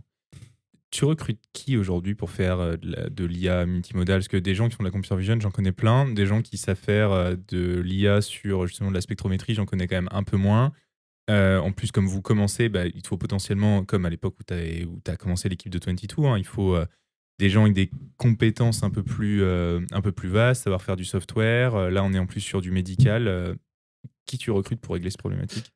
Et en fait, les personnes qui savent déjà le faire n'existent pas. Ou alors, c'est des licornes. Ouais, j'imagine. Voilà, c'est quand on les trouvera, faudra les capturer gentiment pour les dupliquer. Mais non, en fait, il faut recruter des gens qui sont compétents en vision, en ingénierie, en fait, en ingé machine learning, qui sont ouverts à apprendre. Et globalement, nous, ce qu'on a fait, c'est que on est entouré en fait par notamment une biologiste qui a déjà travaillé en fait sur de la spectroscopie avec de l'IA. Donc c'est elle qui apporte un peu cette expertise et de comment on fait. Ok. Grâce à ça, en fait, on peut avoir. Donc c'est notre CEO. Elle fait partie de l'entreprise. Parce que je sais que vous avez aussi des partenariats avec des labos, etc. Donc là, c'est quelqu'un qui est en interne. Non, qui est vraiment chez nous. Donc vous avez une association quand même de fondateurs qui est très complémentaire au final. Oui, effectivement. En fait, c'est quelque chose qu'on a cherché longtemps, en fait, et qu'on a voulu s'entourer des bons profils, en fait, très complémentaires. Et du coup, en fait, c'est vraiment ça qui nous permet, en fait, de pouvoir avoir, en fait, le socle pour que les personnes qu'on intègre, en fait, en termes de dev, de data scientist ou de machine learning, puissent, en fait, s'appuyer sur ces connaissances-là de ces personnes-là et, en fait, développent par eux-mêmes, en réalité, les compétences par la suite, en développant les modèles, les infrastructures, ainsi de suite. Après, pour les personnes, en fait, qui font du logiciel, en fait, on change pas. C'est des personnes qui font du logiciel assez classique. Chez Neuraltech, en fait, on n'a pas de contraintes en fait qui sont très poussées comme chez 22 qui pouvaient être sur du temps réel. C'était plutôt sur un SaaS au final. C'est un SaaS. Dans le format. Exactement, c'est un SaaS. Donc en fait, adressable un peu de partout avec une app web. Donc de ce côté-là, en fait, c'est un peu plus facile. Voilà, donc c'est plutôt côté machine learning en fait où il y a une petite courbe en fait d'apprentissage. Ouais, je comprends. Mais bon, tu te mens pas à toi-même en disant je cherche le mouton à 5 pattes et je cherche quelqu'un qui a non seulement cette capacité bio, qui a déjà fait je sais pas pourquoi de la spectrométrie et qui en plus a déjà fait 10 ans de vision dans l'industrie. Non, ça a pas vraiment de sens parce que honnêtement, ils sont pas beaucoup et même ceux qui le font, en fait, ils le font de manière opportuniste parce qu'il n'y a pas vraiment beaucoup de projets en fait qui font ça. Donc c'est beaucoup plus important en fait de trouver des personnes qui sont bonnes dans le machine learning au sens large et dans l'ingénierie logicielle au sens large et de leur donner du temps en fait de monter en compétence là-dessus. C'est beaucoup plus facile, c'est beaucoup plus valorisant pour la personne et ça apporte plus de valeur en fait pour Neuraltech plutôt que d'essayer de passer des mois et des mois à chercher une personne en fait qui, quand tu la trouves en fait, tu vas prendre la décision sur pas les bonnes raisons. Je suis assez d'accord, c'est un point de vue que je partage et on fait pareil à Pixelia. Et franchement, même si je cherche des gens qui font de la vision, je ne veux pas forcément chercher des gens qui ont déjà fait de la vision avant, puisque en fait, j'estime qu'on sera capable de leur donner les compétences qu'ils apprennent, en tout cas chez les plus juniors, pas forcément sur des profils plus seniors, mais parce qu'on est quand même sur des choses qui sont connues. Mais je suis complètement d'accord. Il y a un sujet qui m'intéresse, et là qui est plutôt à titre personnel en ce moment, c'est l'explicabilité, parce que c'est quelque chose, je trouve, qui a pas réellement avancé depuis ces dernières années, et nous, c'est des choses qu'on voit qui sont aujourd'hui quand même demandées dans l'industrie. C'est-à-dire on nous demande un peu de justifier les prédictions, parce que des fois, il y a des erreurs, et certaines erreurs peuvent coûter plus ou moins cher. De ton expérience dans le domaine de la bio, c'est quelque chose qu'on te demande, c'est quelque chose que vous regardez, c'est important Pas tant que ça. Pas tant que ça, en fait, pas forcément l'explicabilité de pourquoi l'algorithme a répondu ça.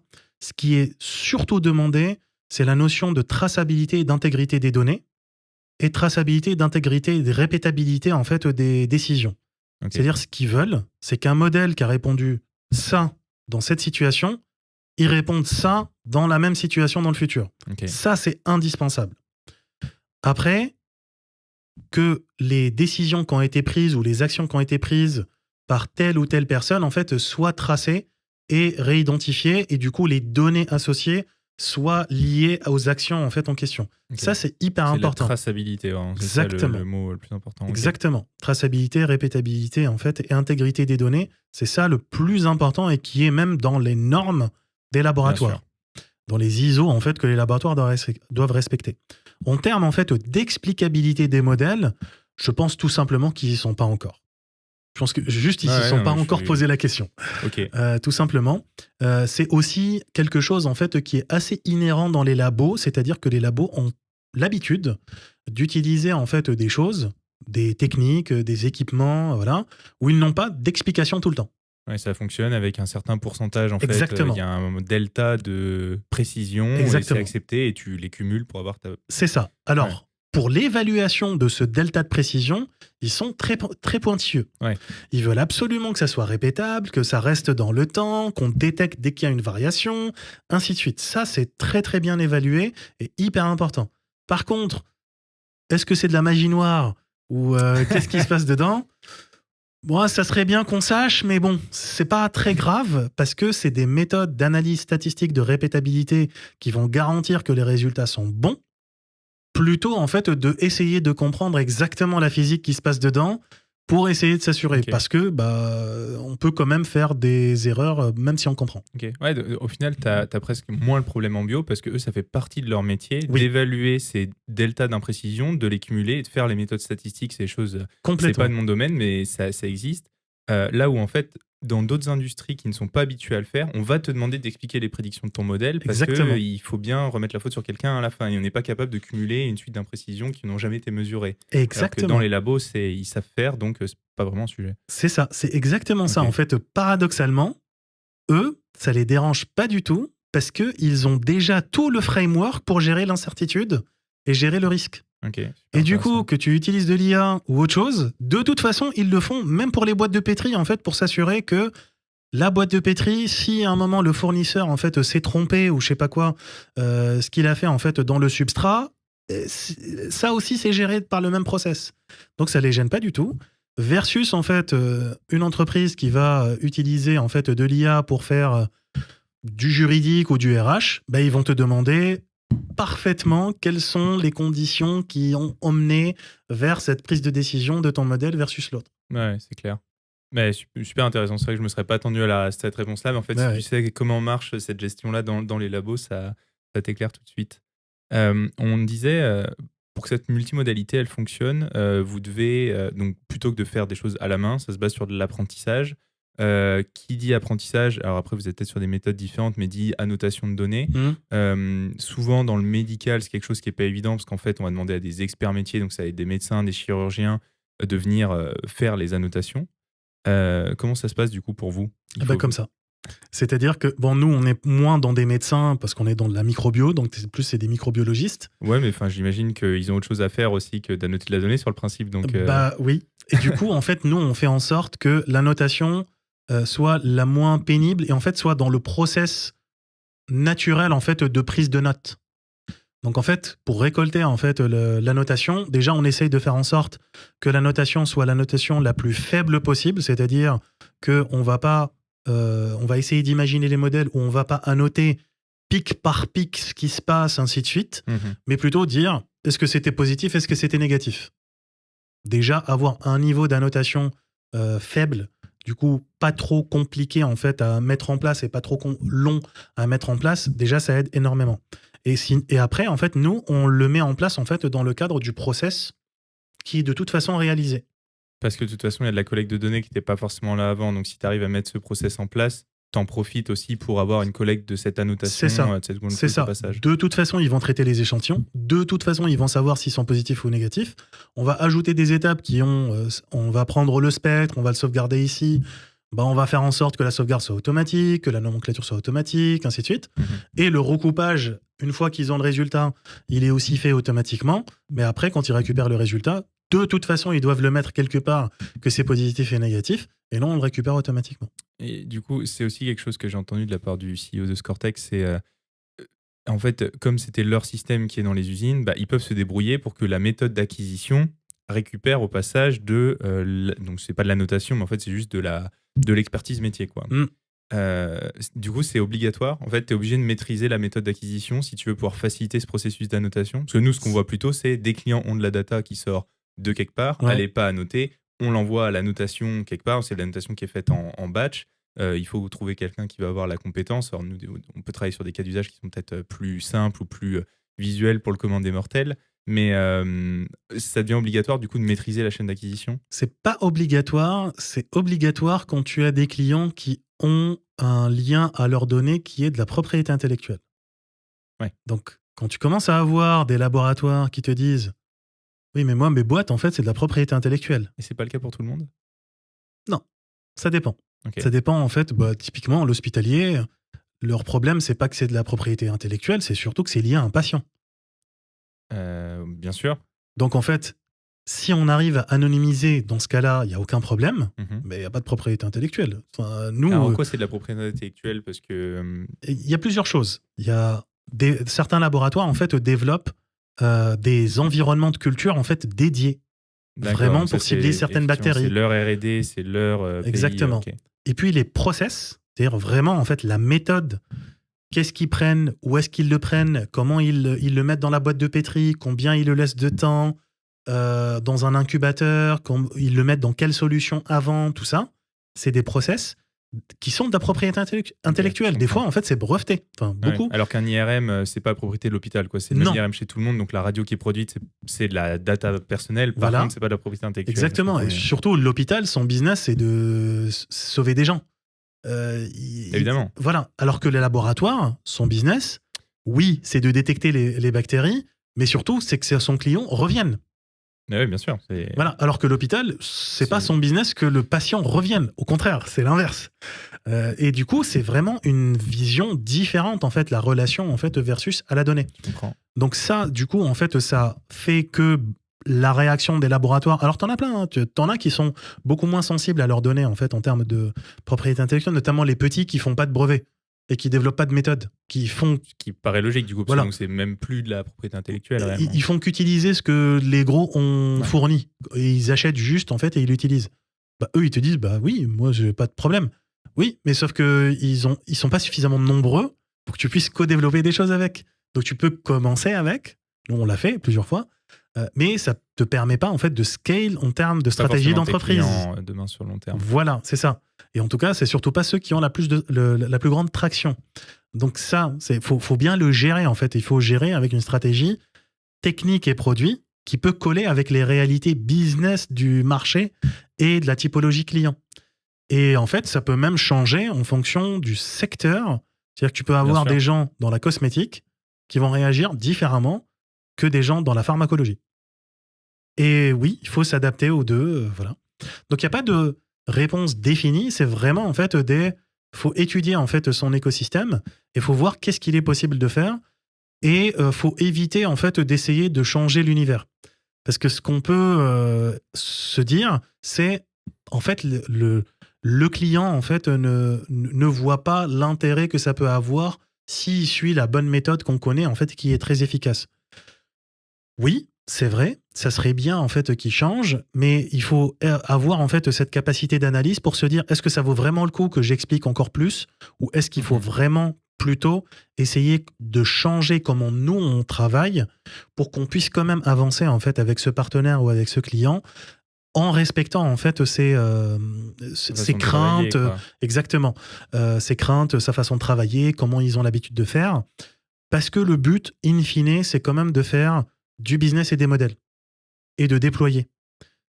Si ça se trouve, on pourra dans 2 ans changer sa philosophie à ce client-là. Mais entre-temps, va falloir jouer, en fait, avec les règles du casino. Parce que vous parlez à beaucoup de gens qui n'ont pas d'équipe IA en interne. C'est une des questions que je voulais te poser. Personne n'en a. Ouais, personne n'en a, mais je veux dire, non, mais c'est pas forcément évident. Tu travailles avec des boîtes, des fois, c'est des grands groupes de bio ou médicaux, etc. Tu dis, c'est des gens qui ont des moyens, c'est peut-être des gens qui ont une roadmap IA au niveau du groupe. Et pour autant, elles n'ont pas forcément investi là-dedans. Mais aujourd'hui, donc, les groupes avec lesquels vous parlez n'ont pas ces équipes. Donc, tu dois t'occuper de toute la partie vulgarisation, expliquer, t'insérer dans les méthodes. Et on se demande à quel point c'est ton rôle aussi, en tant que startup surtout. Oui, alors c'est plus drôle que ça. Parce que je t'ai dit, par réflexe, personne n'en a. en réalité, certains en ont. C'est pas forcément une bonne chose. Parce que pour certains, en fait, qui ont des équipes IA en interne, ça devient un peu une question de mais pourquoi vous prenez des gens en externe alors que nous, on est là en interne? Et en fait, ce que je voulais dire par personne n'en a, c'est que personne n'a une vraie vision stratégique en fait de l'IA qui est suffisamment claire pour qu'elle soit communiquée à tout le monde. Okay. C'est-à-dire où on sait qu'est-ce qu'on va faire en interne, qu'est-ce qu'on va faire en externe, pourquoi on fait ça en interne, quel est le périmètre en fait que les métiers peuvent se prendre comme autonomie versus en fait les équipes machine learning internes. Ça, c'est quelque chose qu'on n'a jamais vu, mais on n'a pas vu tout le monde. Il n'y a pas 500 000, tu tapes lead AI sur des boîtes françaises, en tout cas, tu n'en as pas 500. Tu vois. Non, clairement. Et du coup, voilà, en fait, c'est quelque chose qui est assez rare déjà de tomber sur des labos qui sont suffisamment gros pour avoir des équipes internes, mais il y en a. Ouais. Mais même ceux qui en ont, en fait, ils n'ont pas une équipe IA ou machine learning en fait suffisamment mise en avant pour qu'elle drive le changement en interne. C'est vraiment quelque chose qui est un peu un boost qu'on a en fait dans l'entreprise. On verra ce qu'ils peuvent sortir. Alors que pour vraiment en fait pouvoir travailler avec les métiers et leur dire en IA on fait comme ça, il aurait fallu que les équipes internes passent déjà avant, qu'ils expliquent tout ça, qu'ils prouvent que c'est pas grave en fait, qu'on peut travailler comme ça en fait sans avoir des risques de propriété intellectuelle. Et là, on aura dépassé en fait la barrière. C'est pas le cas. Même en interne, en fait, ils ont ce frein-là en fait pour les équipes internes en machine learning. Ok. Donc en fait, c'est pas forcément quelque chose qui aide parce que si les équipes internes font comme ça, pourquoi en externe on ferait autrement? Évidemment. Non, mais du coup, est-ce que tu te heurtes pas à on a des boîtes qui ont déjà investi dans une équipe IA qui fait potentiellement autre chose, qui ne gère pas ces sujets-là, mais qui du coup n'a pas la volonté d'investir non plus, parce que s'ils avaient, alors peut-être c'est soit parce qu'ils n'ont pas identifié les problèmes, sauf que s'ils l'identifient grâce à toi, peut-être qu'ils vont vouloir le redonner. Oui. Ouais, c'est des problématiques business derrière qui sont pas forcément évidentes à résoudre. En fait, ça, c'est une vraie question. Nous, notre philosophie, c'est on est une start-up. Notre but, en fait, c'est d'essayer de trouver des atomes crochus en fait avec des partenaires de design. Donc oui, on parle avec tout le monde, on parle avec un maximum, on leur dit clairement, s'ils veulent essayer en interne, qu'ils le font, qu'ils le fassent. On le prend pas mal, il n'y a aucun problème. Nous, on pense qu'on a une certaine capacité à avancer vite et on a une vision assez claire sur quoi on est focus. C'est-à-dire qu'on ne va pas aller voir un laboratoire en lui disant « Qu'est-ce que vous voulez bien faire en machine ?» C'est pas l'idée. Ouais. On va le voir en lui disant « Nous, on fait exactement ça, ça vous intéresse ? Si oui, on peut commencer un pilote en fait dès la semaine prochaine. » Et ça, s'ils veulent le faire en interne, on va essayer de discuter s'il y a un jeu de discussion. S'il n'y en a pas, on voit quelqu'un d'autre. Une fois en fait qu'on sera en fait plus gros, on aura une vision un peu plus claire en fait de l'évolution de l'écosystème. On aura peut-être en fait une autre approche par rapport au design partner et comment on attaque les... Tu arriveras avec un vrai catalogue de solutions qui existent, tu les prends pas, mais... Exactement. Mais pour le moment, en fait, on n'a vraiment pas grand-chose à gagner à avoir une stratégie hyper fine, à se dire, est-ce que eux, ils en ont en interne, sur quoi ils travaillent? Non, on y va, on fait une réunion la plus courte possible, on essaye d'être en fait les plus convaincants et on essaye de faire en fait un panel de ce qui est fait en interne. Parce que souvent, en fait, la réponse, c'est on ne sait pas. On ne sait pas ce qui est fait en interne. Voilà. Donc voilà, on essaye en fait vraiment de communiquer les bonnes informations, quitte à ce qu'ils nous disent la prochaine fois, on va le faire en interne. Mais c'est très bien. Au moins, c'est une réponse claire. Et on essaye de trouver, en fait, là, par exemple, nous, on a des partenaires avec lesquels on travaille. Ils ont une équipe en interne.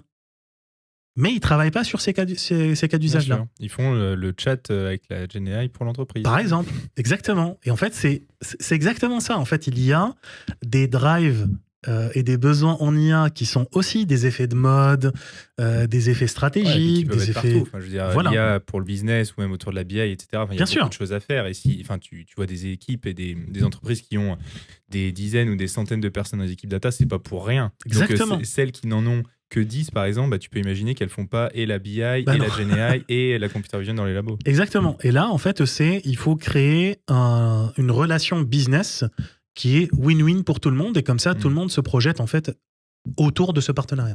Ok.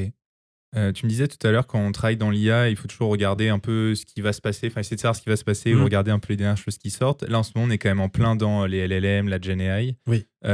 Tu vois des choses intéressantes pour vous là-dedans parce que finalement, vous êtes sur des choses qui sont pas sorties. Alors, tu t'as dit les modèles ont évolué quand même par rapport, en tout cas, à votre nouvelle, la nouvelle modalité que vous traitez.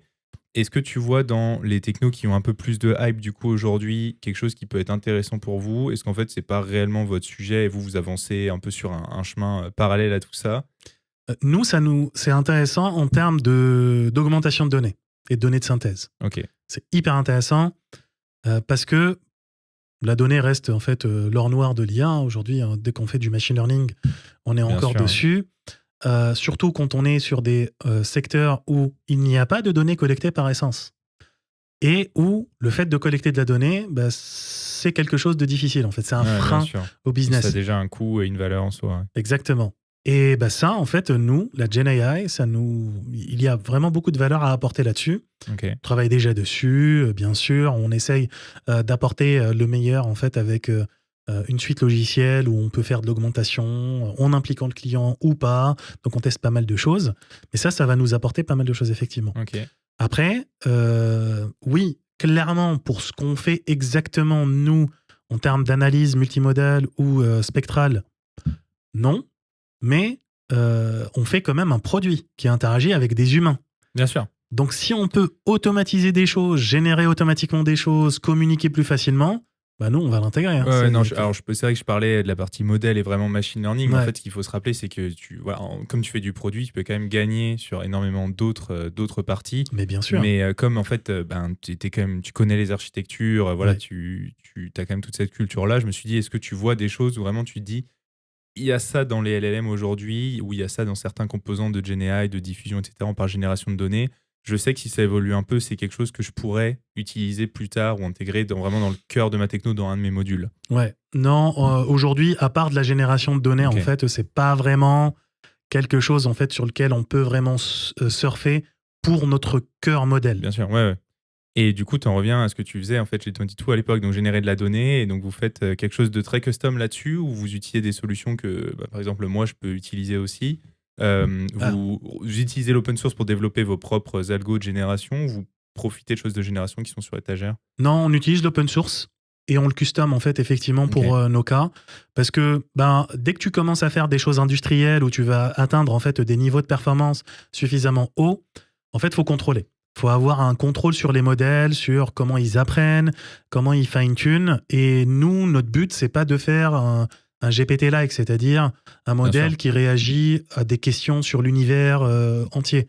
Non, c'est vraiment très très ciblé, mais on veut que ça soit extrêmement performant en fait pour cette cible. Bien sûr. Donc c'est équivalent en fait à quelqu'un qui aimerait faire en fait un GPT-like, mais pour le juridique, et il ne veut surtout pas faire d'erreur sur des clauses contractuelles ou des contradictions. Ouais, sûrement des boîtes comme Doctrine du coup. Exactement. Ça. Et en fait, eux, ils vont faire comme nous, c'est-à-dire qu'ils vont récupérer des choses open source et ils vont les custom, les fusionner. Parce qu'il y a de la valeur à la fin, c'est ta data et tout. Et du coup, là, on est vraiment quasiment sur de la propriété intellectuelle où c'est toute ta data d'entraînement. Et ça, si tu le partages, qui est le modèle ou pas le modèle, on s'en fiche, que n'importe qui peut entraîner la même chose derrière. Exactement. Et c'est là, en fait, où il y a énormément de valeur. Et du coup, non, on n'a pas de truc sur étagère qui fonctionne. Ok. Donc, du coup, c'est vraiment votre enjeu, en fait, c'est aujourd'hui d'aller diffuser votre solution de partout pour arriver à rentrer dans ces chaînes d'acquisition de données et arriver, en fait, à développer ces choses-là. Il n'y a que comme ça que vous pourrez avoir... Enfin, il n'y a que comme ça. C'est ce qui vous donnera un edge plus que compétitif sur n'importe qui essaierait de faire la même chose. Exactement. Et utiliser des outils d'accélération, donc de génération, pour avoir du boost dans la collecte, tant pour en fait, la confiance que les design partners ont pour toi, mais aussi en fait, dans la quantité de données que tu arrives à générer et du coup, potentiellement, pouvoir changer les modèles que tu peux utiliser. Évidemment. Parce que plus tu as de modèles, plus tu as de données, plus tu peux te permettre d'utiliser des modèles un peu plus complexes, un peu plus gros, ainsi de suite, et de tenter des choses. Trop bien. C'est quoi votre vision long terme pour Neuraltech? Aujourd'hui, vous êtes sur le multimodal, vous êtes sur le début du déploiement de la solution, vos premiers partenaires technologiques. Où est-ce que vous voulez aller? Le but de Neuraltech, en fait, c'est vraiment de révolutionner les process de labo. Parce que Typiquement, en fait, ce qu'on fait en spectroscopie, c'est quelque chose que les laboratoires n'ont jamais fait. Ils connaissent pas la spectroscopie, les laboratoires de microbiologie. C'est plus quelque chose que les laboratoires de chimie connaissent. Mais la spectroscopie, en fait, quand on l'a fait rentrer, nous, dans les laboratoires de microbiologie, ça permet de prendre un échantillon qui est analysé et diagnostiqué en 4 jours. On le diagnostique en 24 heures. Ok. Donc, en termes de temps diagnostic, on gagne énormément. On parle même pas, en fait, de l'aspect financier, humain, RSE. Juste le temps diagnostic. Et aujourd'hui, en fait, c'est ça qui est le plus important en termes de diagnostic microbiologique sur les décès dans le monde. On est à quasiment 10 millions, en fait, de décès annuels, juste à des données dues à des bactéries pathogènes. Okay. Et la moitié sont dues à 5 espèces. Seulement 5 espèces. Donc nous, notre objectif, en fait, déjà à moyen terme, en fait, c'est de nous attaquer à ces 5 espèces sur différents cas d'usage, c'est-à-dire sur différents produits, différentes situations, tant sur de l'analyse d'image que de spectroscopie, sur différents secteurs. Dans l'agroalimentaire, dans la qualité de l'eau, dans de la cosmétique. Vraiment, le but, en fait, c'est de faire ça. Après, notre but, en fait, in fine, long terme, c'est que Neuraltech, en fait, soit la plateforme d'automatisation par l'IA des laboratoires sur toute modalité possible. Okay. Là où on a une entrée de laboratoire d'informations à analyser, à traiter, à formater, qui permet d'accélérer les diagnostics, les analyses, ou avoir en fait des résultats plus digérables en fait pour faire de la meilleure production ou plus saine, c'est ça notre objectif. Ok. Et du coup, comme ce que vous avez fait avec 22 Core, tu te mets à embarquer ton propre hardware pour ajouter des modalités potentiellement chez le client et tu arrives avec une solution qui est modulaire et tu dis, bah écoute, voilà, pour tel et tel type, je te propose ça et ça coûte tant, et derrière lui passe ses échantillons dedans et t'automatises en fait tout ce que tu peux automatiser. On a commencé effectivement à se rapprocher de plusieurs partenaires pour travailler là-dessus. Okay. C'est quelque chose qu'on vise et en fait le monde du laboratoire est très vaste. Il y a plein d'équipements, plein de process, plein de méthodes différentes. On peut optimiser énormément de choses. Donc on peut et on doit même travailler en fait sur plein de modalités avec plein d'équipements différents et donc potentiellement des partenaires différents. Mais on a d'ores et déjà commencé en fait effectivement à se rapprocher de partenaires en fait qui sont plus spécialisés dans le hardware pour pouvoir en fait être plus fort, chacun sur sa spécialité, et attaquer le marché en fait avec des vrais produits qui apportent de la valeur et qui permettent d'économiser et avoir en fait une meilleure production plus saine. Ouais, évidemment. Trop bien. Ouais, du coup, l'histoire se répète, quoi, finalement. L'histoire se répète, bah c'est... Et dans ce que tu sais faire aussi. Enfin, je veux dire, voilà, c'est exactement ça, là en qu'on fait, voit, ta façon d'être en tant que CTO, finalement, c'est d'arriver à être à 360 sur des choses qui vont être logiciels, IA, hardware, et pour résoudre des vrais problèmes dans des grosses industries, quoi. Exactement. En fait, moi, j'ai toujours été... De formation, je suis ingénieur et docteur. Donc, j'ai toujours été, en fait, avec ce mindset... Je suis hyper intéressé par ce qui se fait de nouveau, mais pour résoudre des solutions. Ça, c'est le côté ingénieur. Résoudre des problèmes, plutôt. Trouver des solutions.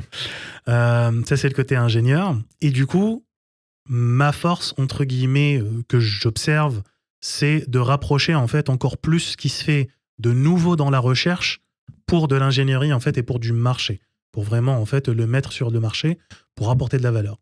Et ça, effectivement, j'essaie de le dupliquer, en fait, sur les différents projets que je peux porter. Super. Mais super hâte de voir où est-ce que ça va aller.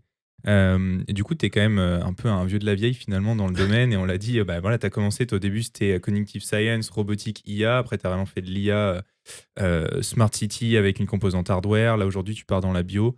Est-ce qu'il y a quelque chose que tu voudrais rajouter dont on n'a pas parlé, ou un conseil à donner aux gens qui voudraient faire de l'IA ou de la robotique, ou se lancer justement dans un peu ces domaines que tu as pu, toi, explorer? Effectivement, en fait, moi, je me décris comme étant quelqu'un des NBIC, en réalité. Nanotechnologie, biotechnologie, IT et sciences cognitives. Merci pour la traduction. Voilà. Donc, moi, j'ai vraiment, en fait, c'est pour ça que j'ai choisi ce doctorat, d'ailleurs, en triple spécialité. C'est parce que ça couvre pas mal. Et en fait, dans mon diplôme d'ingénieur, en fait, j'ai travaillé sur des applications en nanotech. Et mon conseil, en fait, c'est pour les gens qui veulent se lancer, en fait, dans l'IA, en tout cas en termes d'expertise dans l'IA, c'est de pas forcément, en fait, être hyper focus sur les modes, mais plutôt voir les grosses sciences, les gros domaines. C'est pour ça que j'aime me décrire dans les NBIC, parce que Bien sûr qu'il faut suivre en fait les dernières sorties, les derniers modèles, ainsi de suite, parce que c'est ça la connaissance en fait qui est C'est ça en qui a de la train valeur d'être sur le marché développée. aussi, hein, de toute Exactement, façon, ouais. exactement. Mais ça a énormément de valeur en fait d'avoir une vue d'ensemble et de voir ces technos et ces innovations d'un point de vue en fait général. Comment on voit l'IA qui peut être apportée à la biologie et à la robotique. Comment on voit l'IA d'un point de vue des principes physiques. Parce que c'est ça qui peut vraiment être disruptif dans un nouveau produit ou dans un nouveau marché.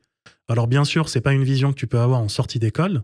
Ouais, c'est un peu le sujet. Du coup, c'est effectivement pour des gens qui veulent en faire la carrière. C'est quoi ces briques qu'il faut regarder, qui sont un peu transverses et qui seront toujours là, quels que soient les modes, en fait. Qu'est-ce qui va rester? Bah en fait, ça change pas. Hein. C'est vraiment les connaissances générales sur la physique, les Ok. connaissances générales sur les maths, et puis explorer du coup ces sciences, c'est-à-dire l'IA, la robotique, essayer de les explorer soit avec des expériences, soit avec en fait de l'auto-formation, hein, et voir les ponts qu'il est possible de créer, soit avec des projets perso, soit même avec des projets en fait dans le pro, et voir qu'est-ce qu'on peut créer en fait à un instant T en fusionnant, parce que les NBIC en fait c'est déjà en fait vu que ça va être des domaines qui vont fusionner.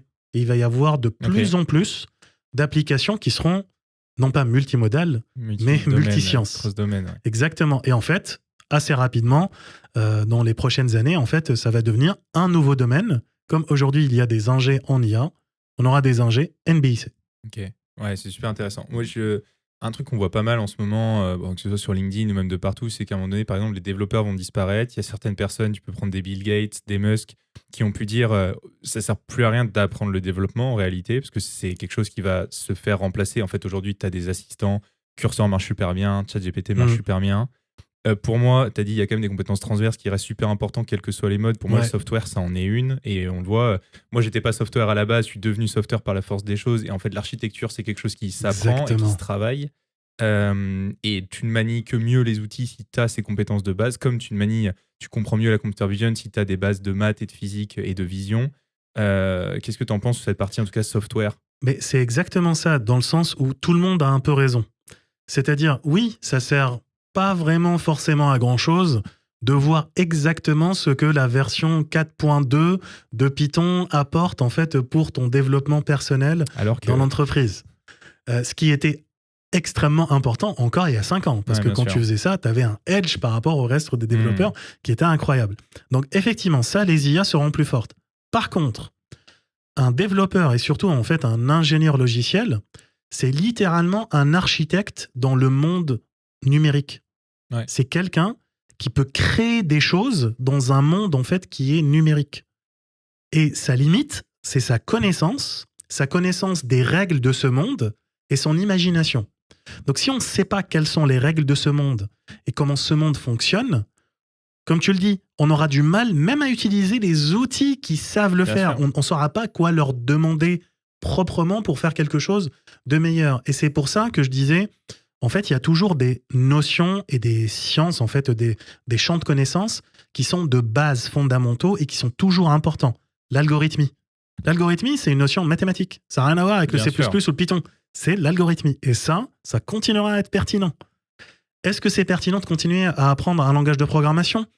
Souvent, c'est utilisé comme support pour comprendre l'algorithmie. C'est une langue à apprendre. Exactement. Donc, ça restera pertinent. Est-ce que ça sera toujours pertinent de passer 20 heures par semaine sur son langage pour être toujours compétitif ? Non, je ne pense pas.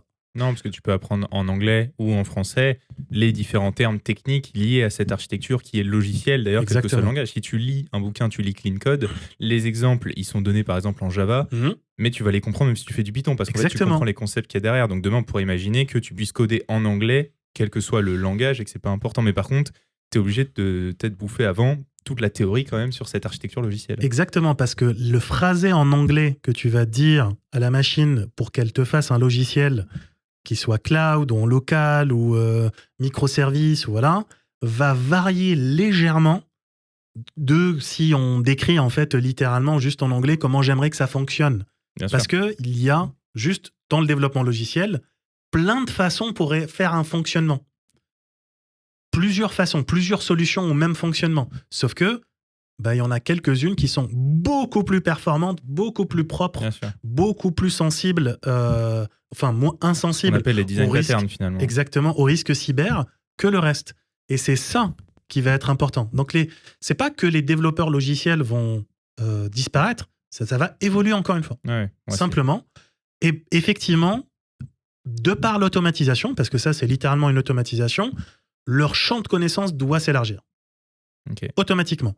Donc, ils pourront pas juste faire des sites web, mais juste avec des... Enfin, si, il y aura des gens qui pourront faire ça, mais ça ouvrira en fait le potentiel à des personnes, du fait qu'ils aient moins de temps à passer pour faire des réalisations, de pouvoir s'intéresser à un champ plus large. Ok, super intéressant. Ouais, donc le vibe coding n'est pas prêt de remplacer, en tout cas pour le moment, vraiment l'architecture logicielle.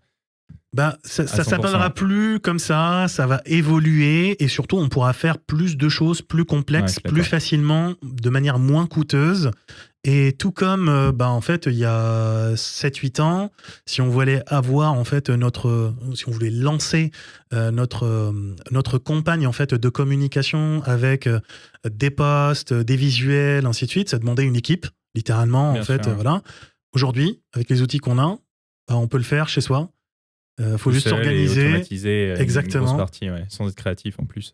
Voilà, donc on pourra créer en fait plus de valeur en termes de condensation, à moindre coût, plus rapidement, et du coup, ça va évoluer en fait. Le travail et le rôle de développeur va évoluer. Pareil pour les ingénieurs et les architectes. Ouais, je suis d'accord.